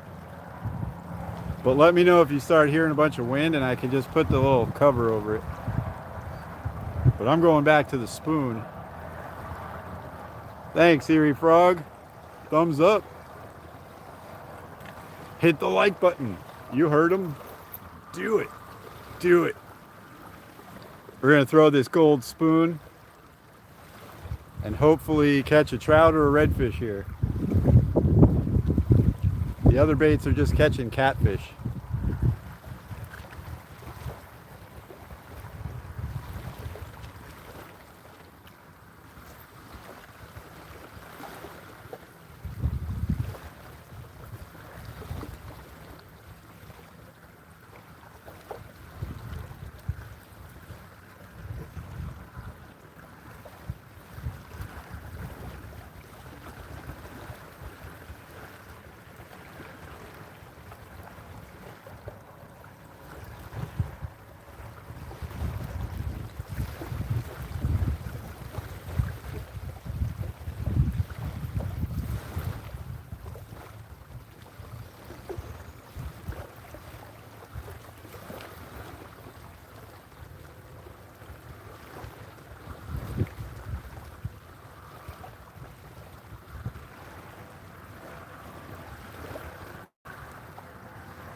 I don't know if you guys can see it, but a truck stopped on the bridge over here.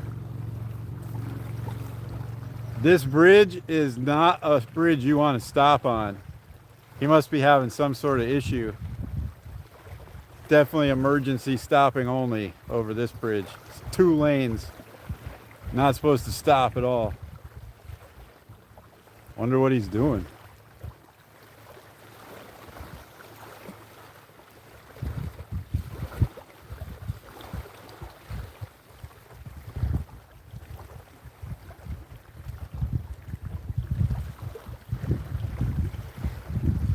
It is a nice place. It's really hot. Where are you at, Erie Prog? The weather report said 99 degrees Fahrenheit today. Since the breeze picked up a little bit, it's not too bad, and we're still kind of semi-shaded over here. So I'm really only very hot when I'm standing down there in the direct sunlight.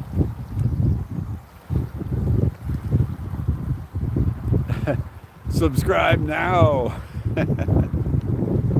I forgot to turn the Nightbot off. I was messing around with it yesterday, guys. For those of you that missed earlier when I was explaining this, I was doing a little test live stream yesterday. A few people came in. We were playing around with the Nightbot just to see like the timing of it. And I went live again today and forgot to turn it off. Oh, you're in Maryland. Nice. Beautiful weather, probably. Maryland's like perfect weather this time of year. I used to live in Connecticut, a little north of Maryland.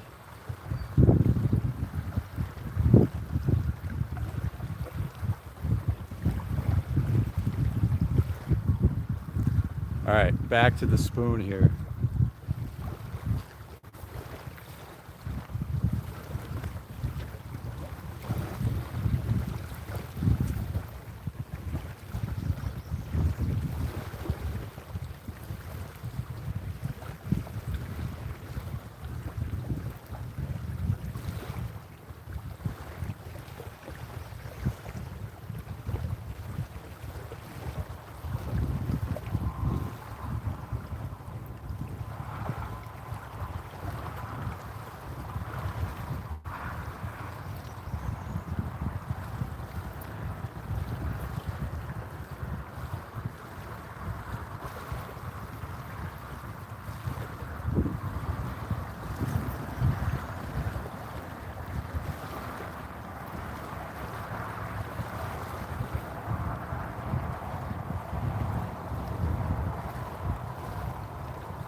This is why I never use 2-piece rods, guys. Did you see it? It was all on video. The video evidence now exists that that just happened. I casted my rod out into the water. So now I have to reel the top half of the rod back in put it back on here.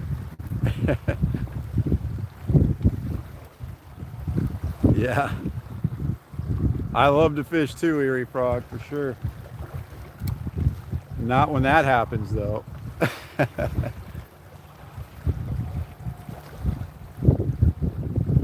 There's no sun, super cloudy.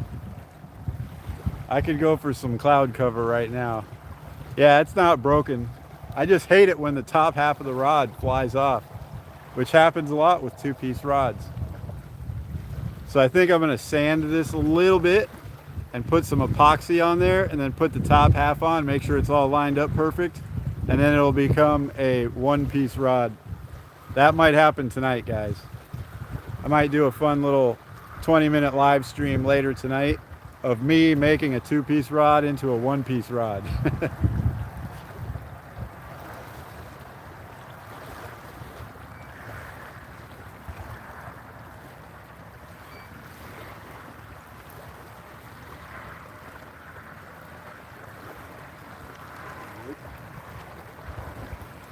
And that's not going to happen because the line did break off out there, guys. The two-piece rod is now trash. Second time I ever used it. Lost the top half. I'm going to walk around over here and see if maybe the line's floating by the shore or something.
No more spoon today, guys.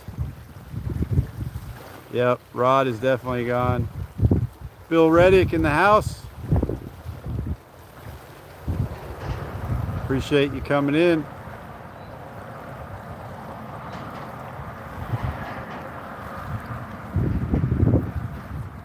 You probably just missed it, or maybe you didn't, but I just casted the top half of this two-piece rod off, and somehow the line snapped too.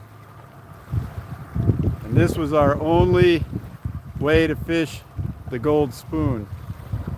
So now we're down to a shrimp rod and a cut bait.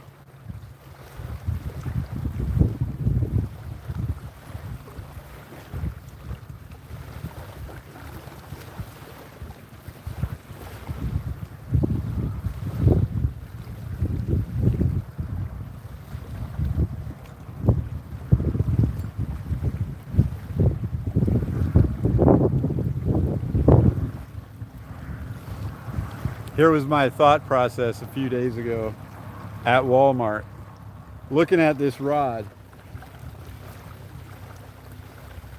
because Mama Fish had got me this saltwater reel, water resistant saltwater grade reel for my birthday last week. And I was like, well, I got a sweet new reel, but I need a rod for it. So while I'm here at Walmart, let me just grab a cheap rod and I'll use it with that. And then I picked this rod up and I was like, oh, it looks cool. Oh, but it's a two-piece.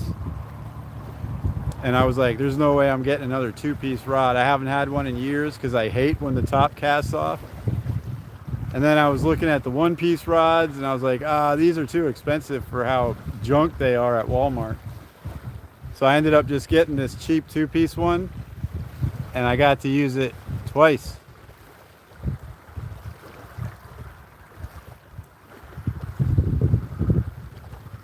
There we go. Something's tapping on the cut bait, guys.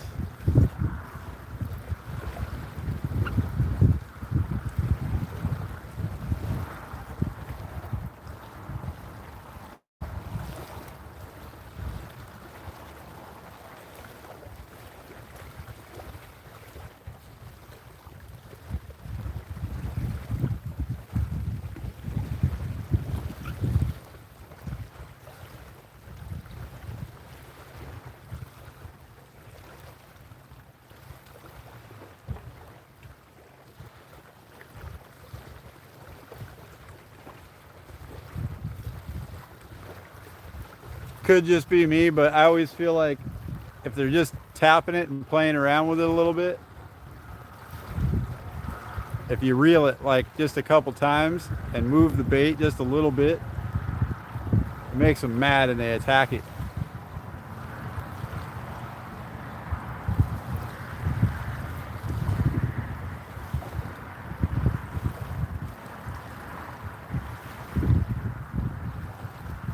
No, Erie, the more comments, the better.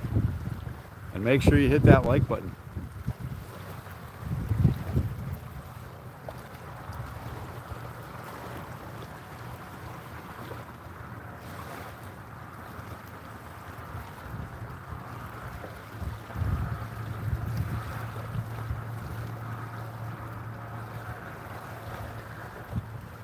You can't go fishing on your channel? What's your channel about?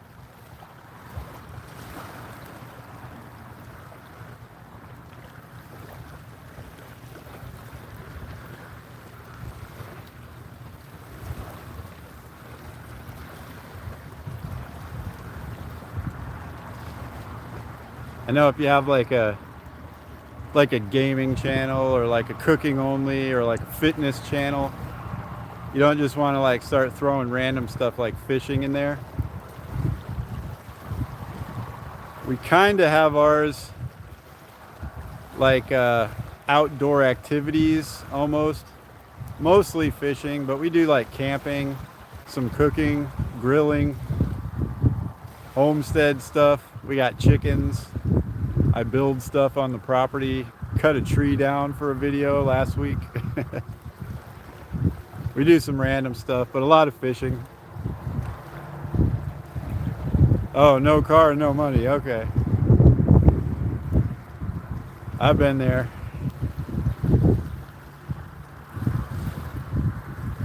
Yeah, there's probably some water nearby. Go down there, throw a worm into a little pond or something. Even if you're just walking, still catch a bass or whatever.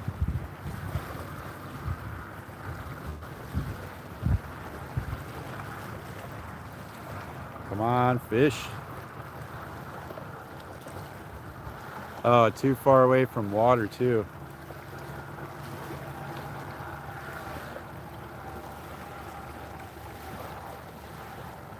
So here's what you can do. Until you get a car and get some money, you can like make baits at home. Like make your own hard baits or something, like carve them out of wood, paint them, make videos about that. People love watching bait making videos. And then when you can go fishing, take the baits that you made, and people will be used to you doing fishing stuff on your channel. And that way when you finally get out to go fishing, you'll get like thousands of views because everyone's going to be like, man, I can't wait until we can see them use these baits. Most people don't have that kind of patience when they're making a channel, but if you didn't have a choice, that would be a good thing to do.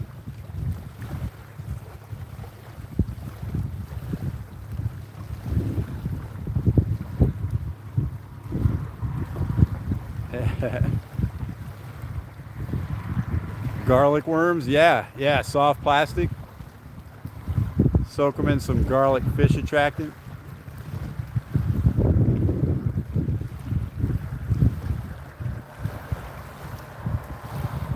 I know there's additives you can put in with the soft plastic. I only have a couple molds, which is like creature bait molds. I don't have any worm molds, but I've never tried adding anything to the actual plastic itself. I have taken them like right out of the mold when they were still hot and soft and put them right into fish attractant and let them soak. And then put a bunch of salt on them and then put them in the pack with the that I'm going to store them in for a while. Big old skink walking on the ground right behind me. Yes. Hello to everyone in the background. We still got 18 awesome people in here. Appreciate everybody for coming in. Just in case you haven't hit that like button yet, do it. Do it. Stay out of here, skink. Listen to the Nightbot.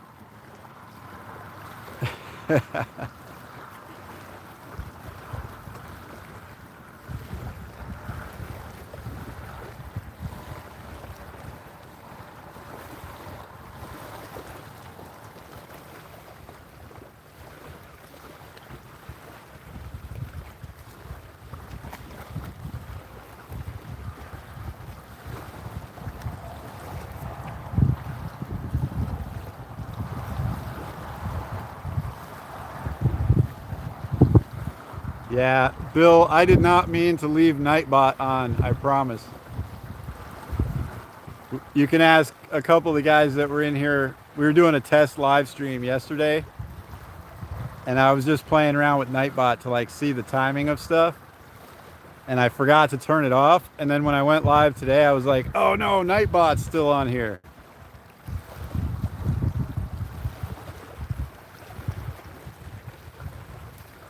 So we're just putting up with it for right now. Hopefully I'll remember to turn it off later. Come on, take it. Take it. All right, something's messing with that.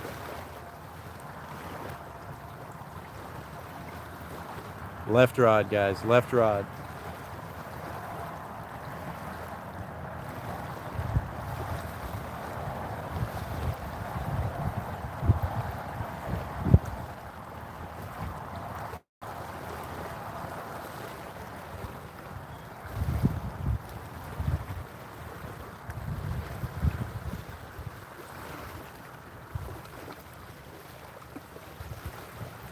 Can't believe that two-piece rod, man.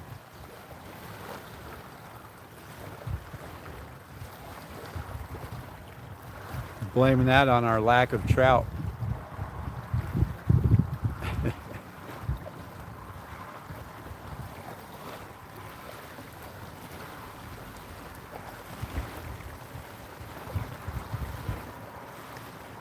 All right, where's my water? Actually, I brought a Mountain Dew. I'm gonna bust out the dew.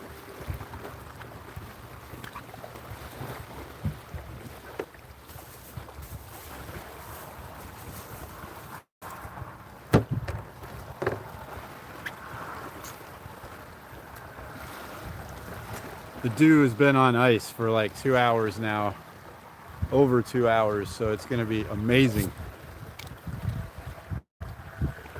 Not sponsored, just saying Mountain Dew. No sponsorships yet.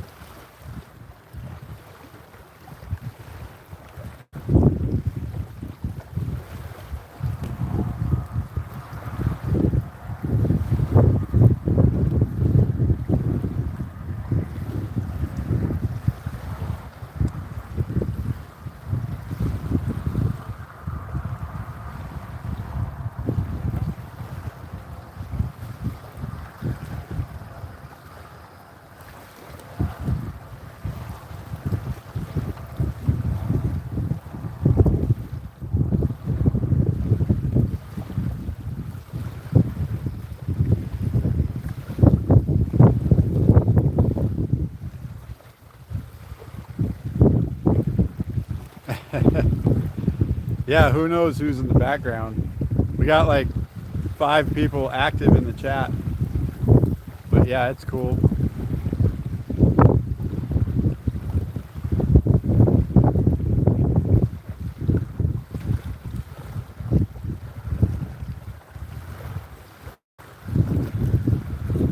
so refreshing.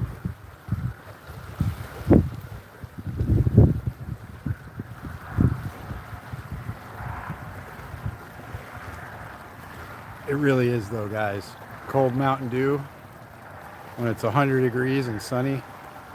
It's one of those things that just like, you can feel it go all the way through your body.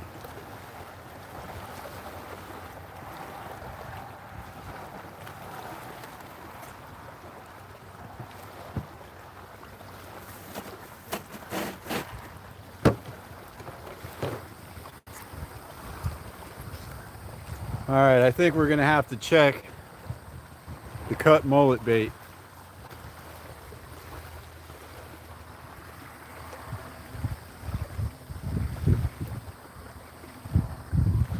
Be sweet if Mountain Dew sponsored you, so you had free Mountain Dew to drink in all your videos. That would literally save like hundreds, if not like $1,000 or $1,500 a year between me and my boys and my wife if we had like Mountain Dew products for all of our videos. That would actually be a pretty good sponsorship.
They ate all the meat off and the skin was still left on the hook.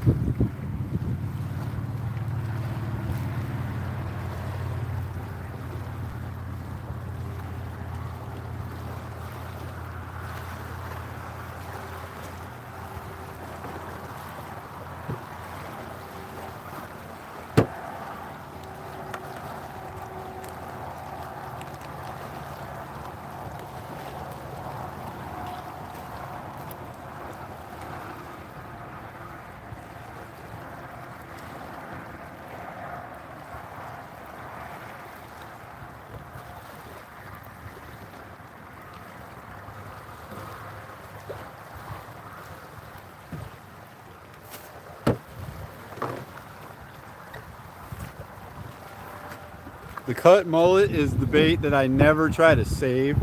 Like sometimes if I have leftover bait shrimp, I'll bring them back home and throw them in the freezer. But the cut mullet just stinks so much. I don't even want it in my freezer. Paul Walkie in the house. Right? Yeah, Bill.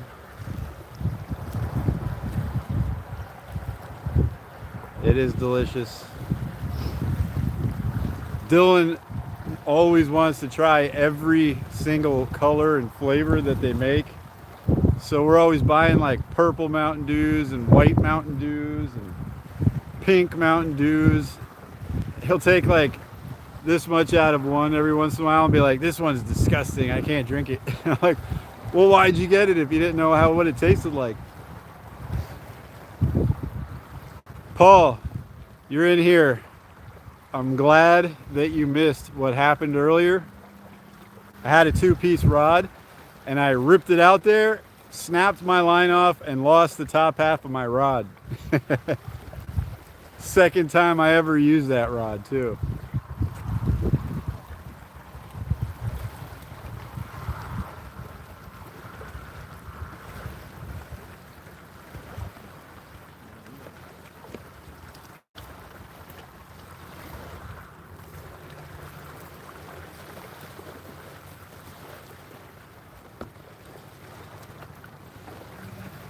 The piece of mullet I cut off fell down and it landed on the ground and it was like perfectly hidden.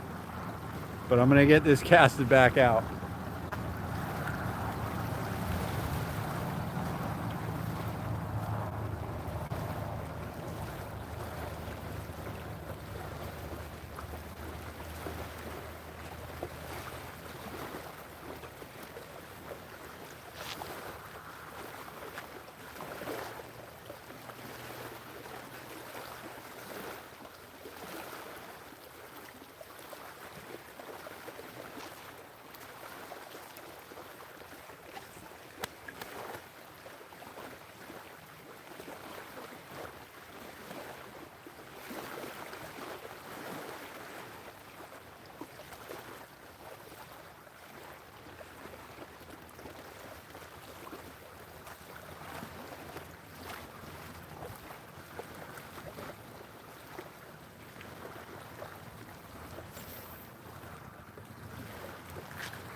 I'm guessing we lost our shrimp too.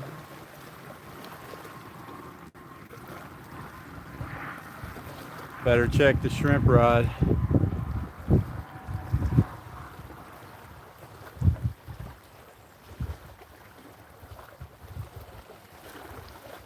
Stuart, I'm never going to worry about it again because I'm never buying another 2-piece rod. I've never liked them.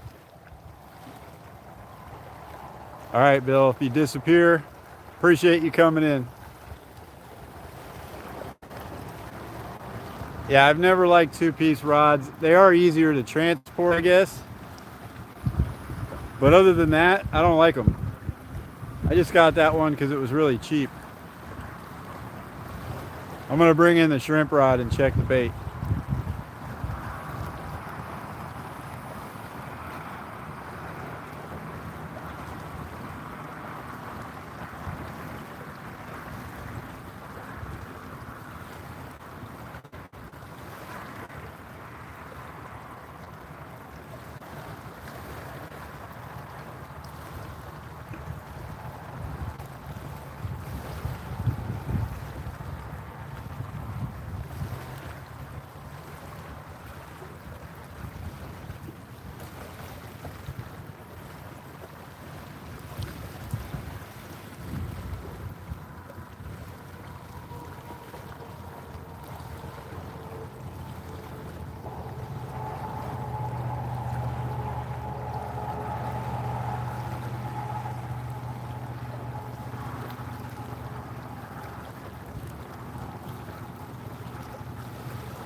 The shrimp was definitely gone.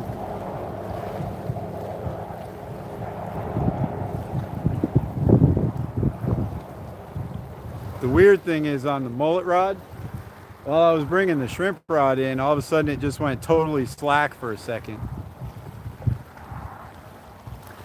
But I brought the slack back in and there's nothing there. Something must have like hit it coming this way and just slacked it off real quick.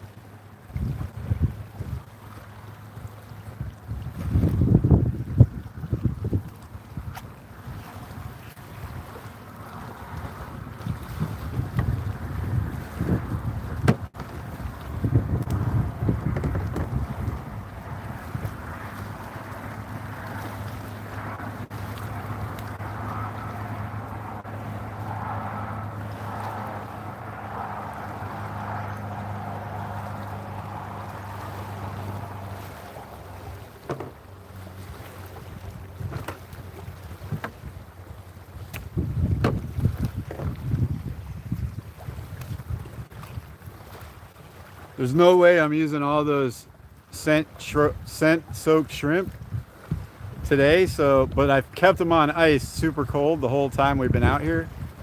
So I'm gonna try to save them, and then we can use them for freshwater catfish. Yeah, if it's a 15-foot rod, you kind of have to have it in pieces. This was like a 6'6" rod, just a cheap one at Walmart, and I casted the top off.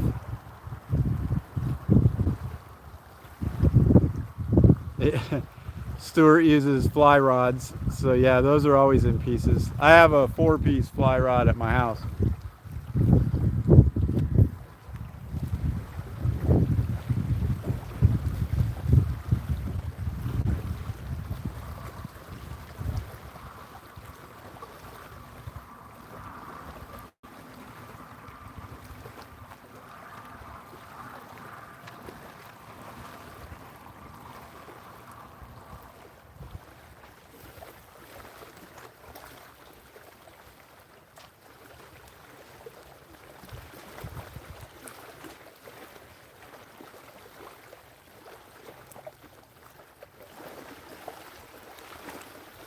We can't really include fly rods in this complaint.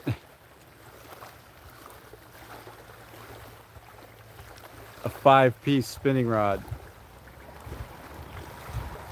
Is it like 15 feet long?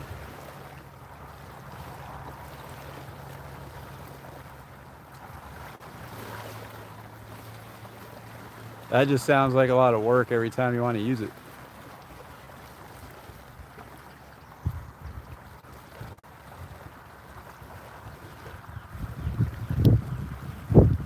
A 7-foot 5-piece rod. So the pieces are only like this big.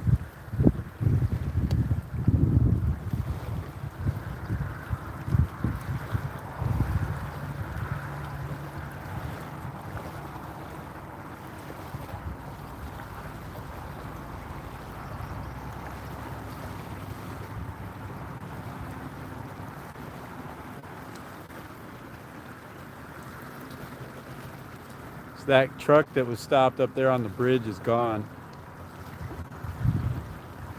Never did figure out why he stopped. I did see him get out of his truck and run across the bridge.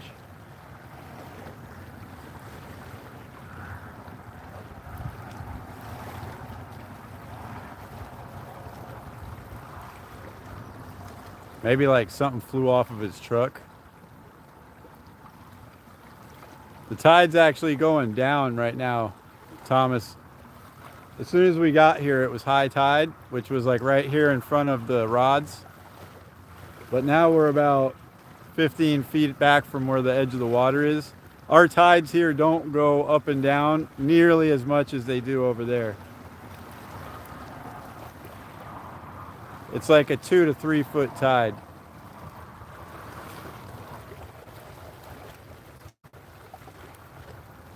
Paul, we're going for trout and redfish today. I caught one trout a little earlier on the gold spoon. He was 3/8 of an inch under keeper size. I was gonna try to do a catch and cook video today.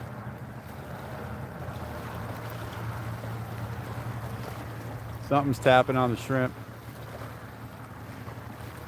But he was so close, but that far off from being a keeper. A 15-inch trout is actually a decent size. You can get 2 sandwiches out of that. make fried trout sandwiches delicious. But yeah, trout or redfish, we'll take either one. So far, we've just caught a few catfish and the one undersized trout. Catfish are just a nuisance fish in this area. You don't really want to eat them. I mean, I guess you can. Nobody ever says they're good. Yeah, tides are 5 meters to 7 meters. 1 meter is like a pretty good swing here.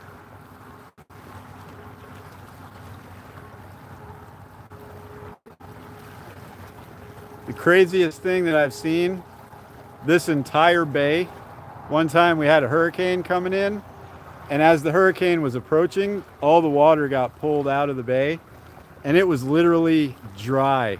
Like all the way across this bay, under the bridge and everything, there was no water in here. It was scary. Like, what force of nature can pull millions and millions of gallons of water out of an entire bay? It was crazy looking.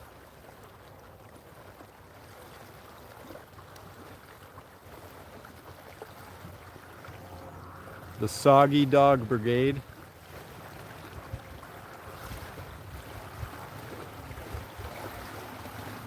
I'm trying to remember. Are those the guys that are in that movie? I can't remember it.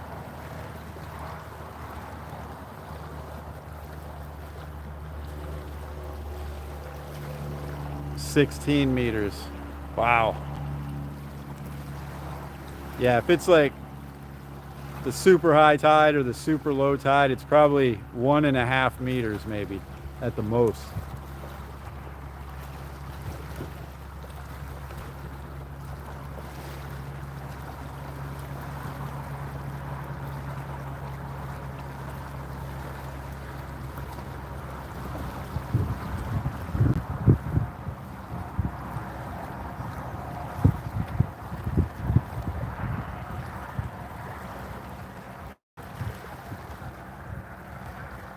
A yard is 3 feet.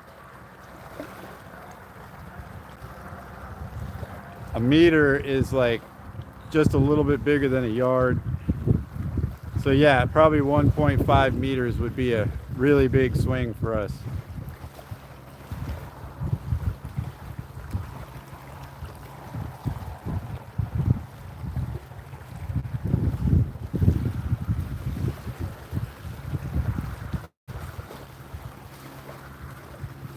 Those are the days you want to fish too. When the tide is really moving, the fish are super active.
Those tide swings, if you took my boat and stood it on its bow, would be taller than my boat.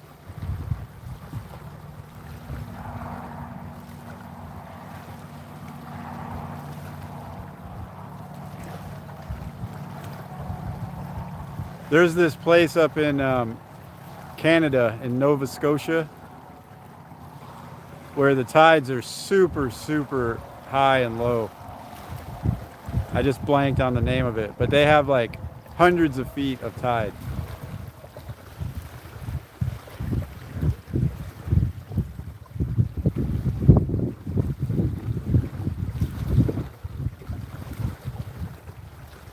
Man, if it's this hot here, I can't imagine what it's like down in Jamaica and stuff right now.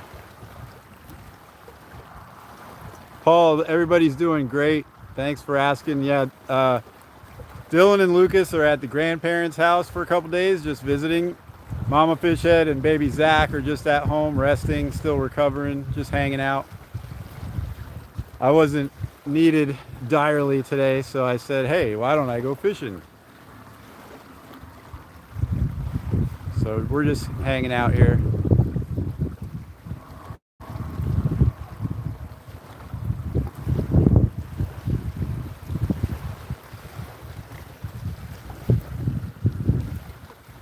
What's that place in Nova Scotia? Don't they get like 90 feet of tide or something? That would be like 30, no, like, yeah, like 30 meters, 28 meters.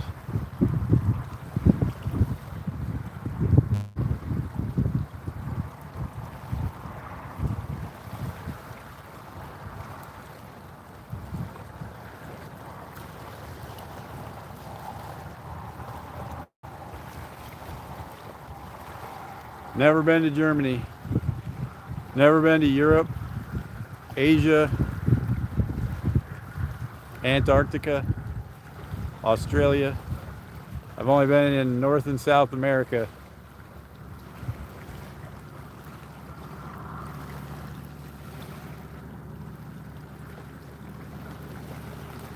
You can't count like British islands as being in Europe.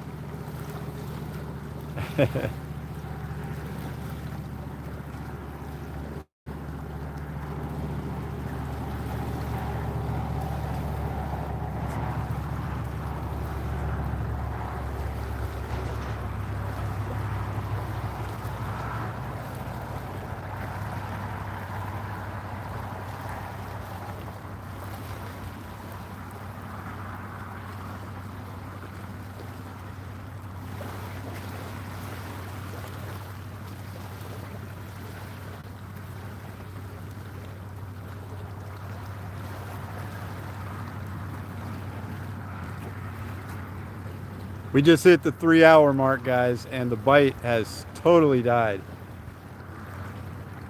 So we're gonna just go a little bit longer.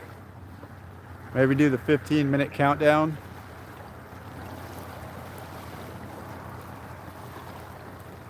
We're probably getting close to low, well, no, we probably have like another hour till full low tide.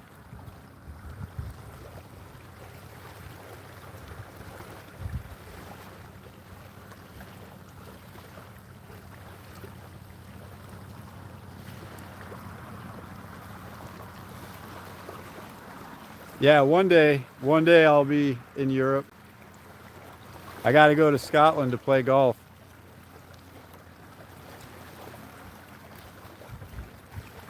The first golf course ever is in Scotland. I grew up playing golf. The two things I've spent the most time doing is golf and fishing.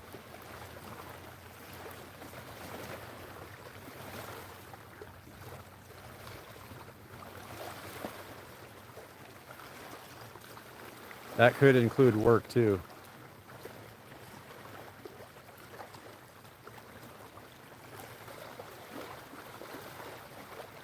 All right, dew time again. Oh, you play too, Paul. You know.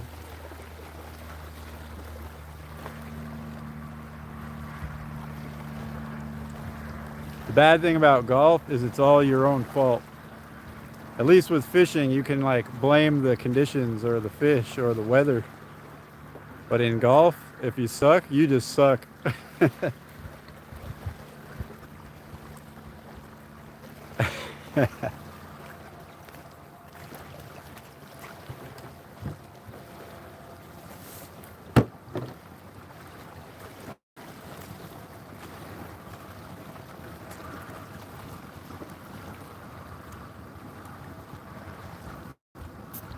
Yeah, St. Andrews.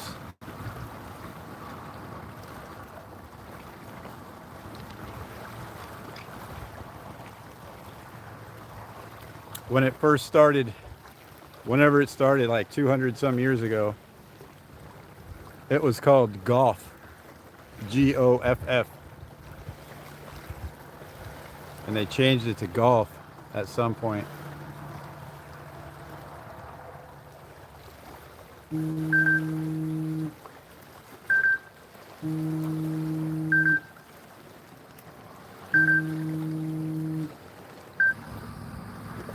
All right, guys, I'm back. Paul doesn't know how to play golf. Oh, in the swingers club. We're back, guys. Had to take a quick phone call from work. Even when I'm off, I'm still working.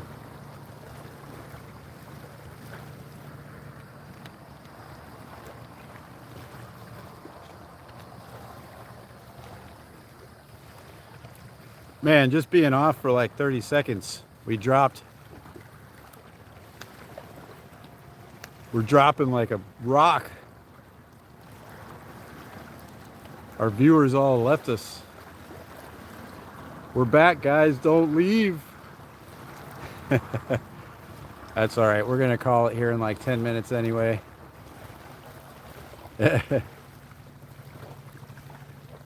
Like those rich guys that tee balls off their yachts. It's like, the golf ball only costs $3. Let's just hit it in the ocean.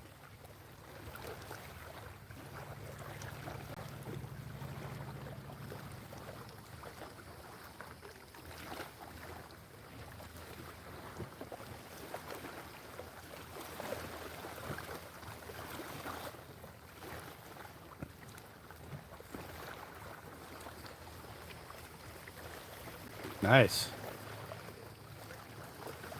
When I was 18, like 17 and 18, I was always trying to break par. Now I'm terrible, but back then I played like on my high school team and stuff. I used to be decent.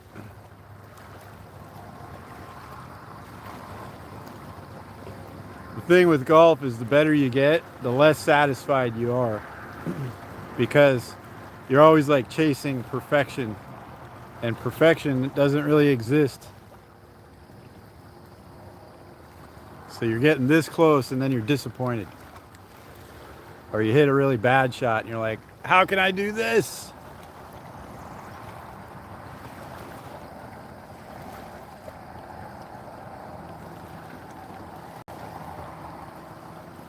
Got a bunch more people in here. Appreciate all you guys for coming in. If you haven't hit that like button yet, go ahead and hit that like button, guys. Appreciate you for doing it.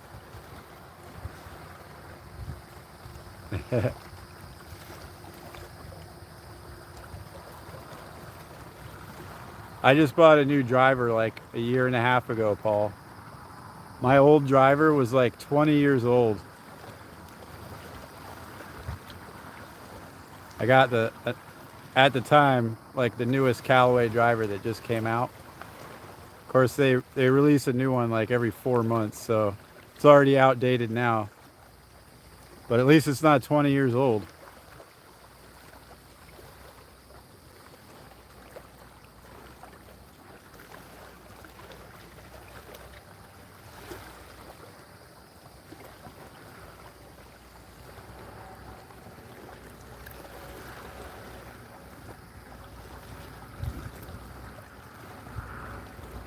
Subscribe now.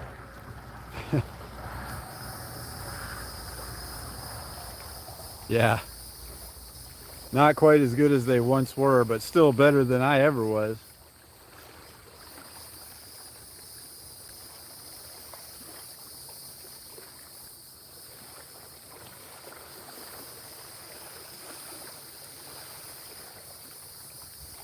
Yeah.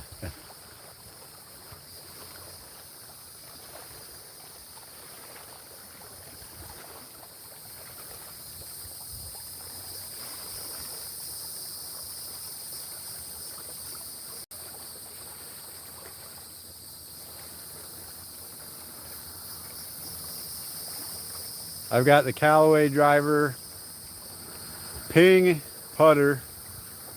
I still have some old Cobra irons, but the irons are still in good shape. I don't feel like technology has passed me by on those. So I got the Cobra irons and I got Cleveland wedges. So Callaway, Cobra, Cleveland, Ping. 4 different brands in my bag. I still have my old Ping Answer 2 putter. Back when I was in high school, one of the guys on the golf team worked at Edwin Watt's golf shop. He did this nationwide check of the inventory by serial number for Ping Answer putters because I liked them. And he found one that was made the year I was born and ordered it to the store, and I bought it. So I still have the same putter that is now the same amount of years old that I am. And it still works.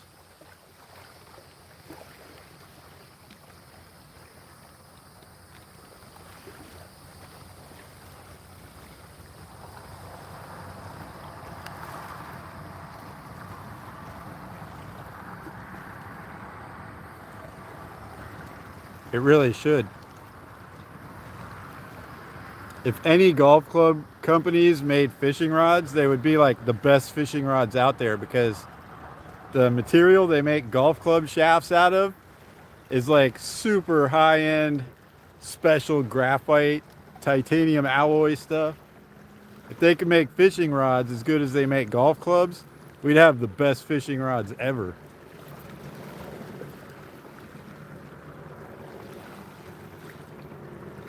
The fishing is dead, guys. Totally dead. The rods aren't even tapping anymore. I think we're gonna call it here in a couple more minutes.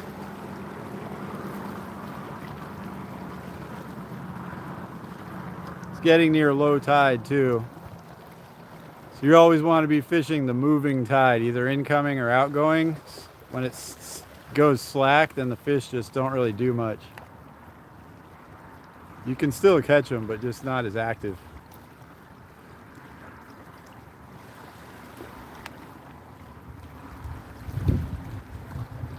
I'm glad I picked this spot under this tree in the shade here. I'm not going to go home all sunburnt.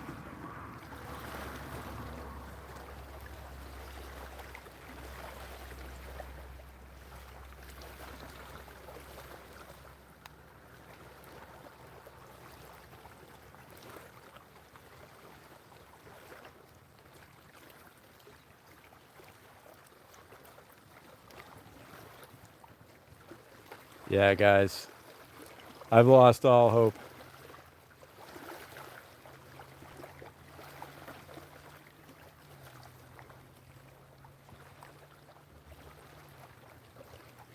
All right, we'll do the traditional 30-second countdown.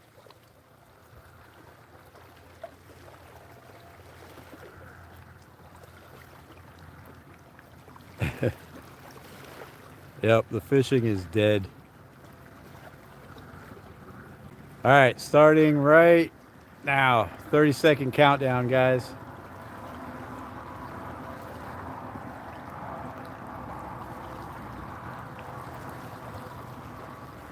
I don't know why I'm staring at the rods. They're not going to move. Subscribe now. It's your last chance. Paul, thanks for coming in. You take care. Stuart, we'll talk to you later. Everybody else in chat, appreciate you guys for coming in. It's always fun. If you're watching this after it's live, make sure you hit that like button. Subscribe to our channel if you're not subscribed. But thanks a lot, guys. Hope you enjoyed it. We'll see you in the next one.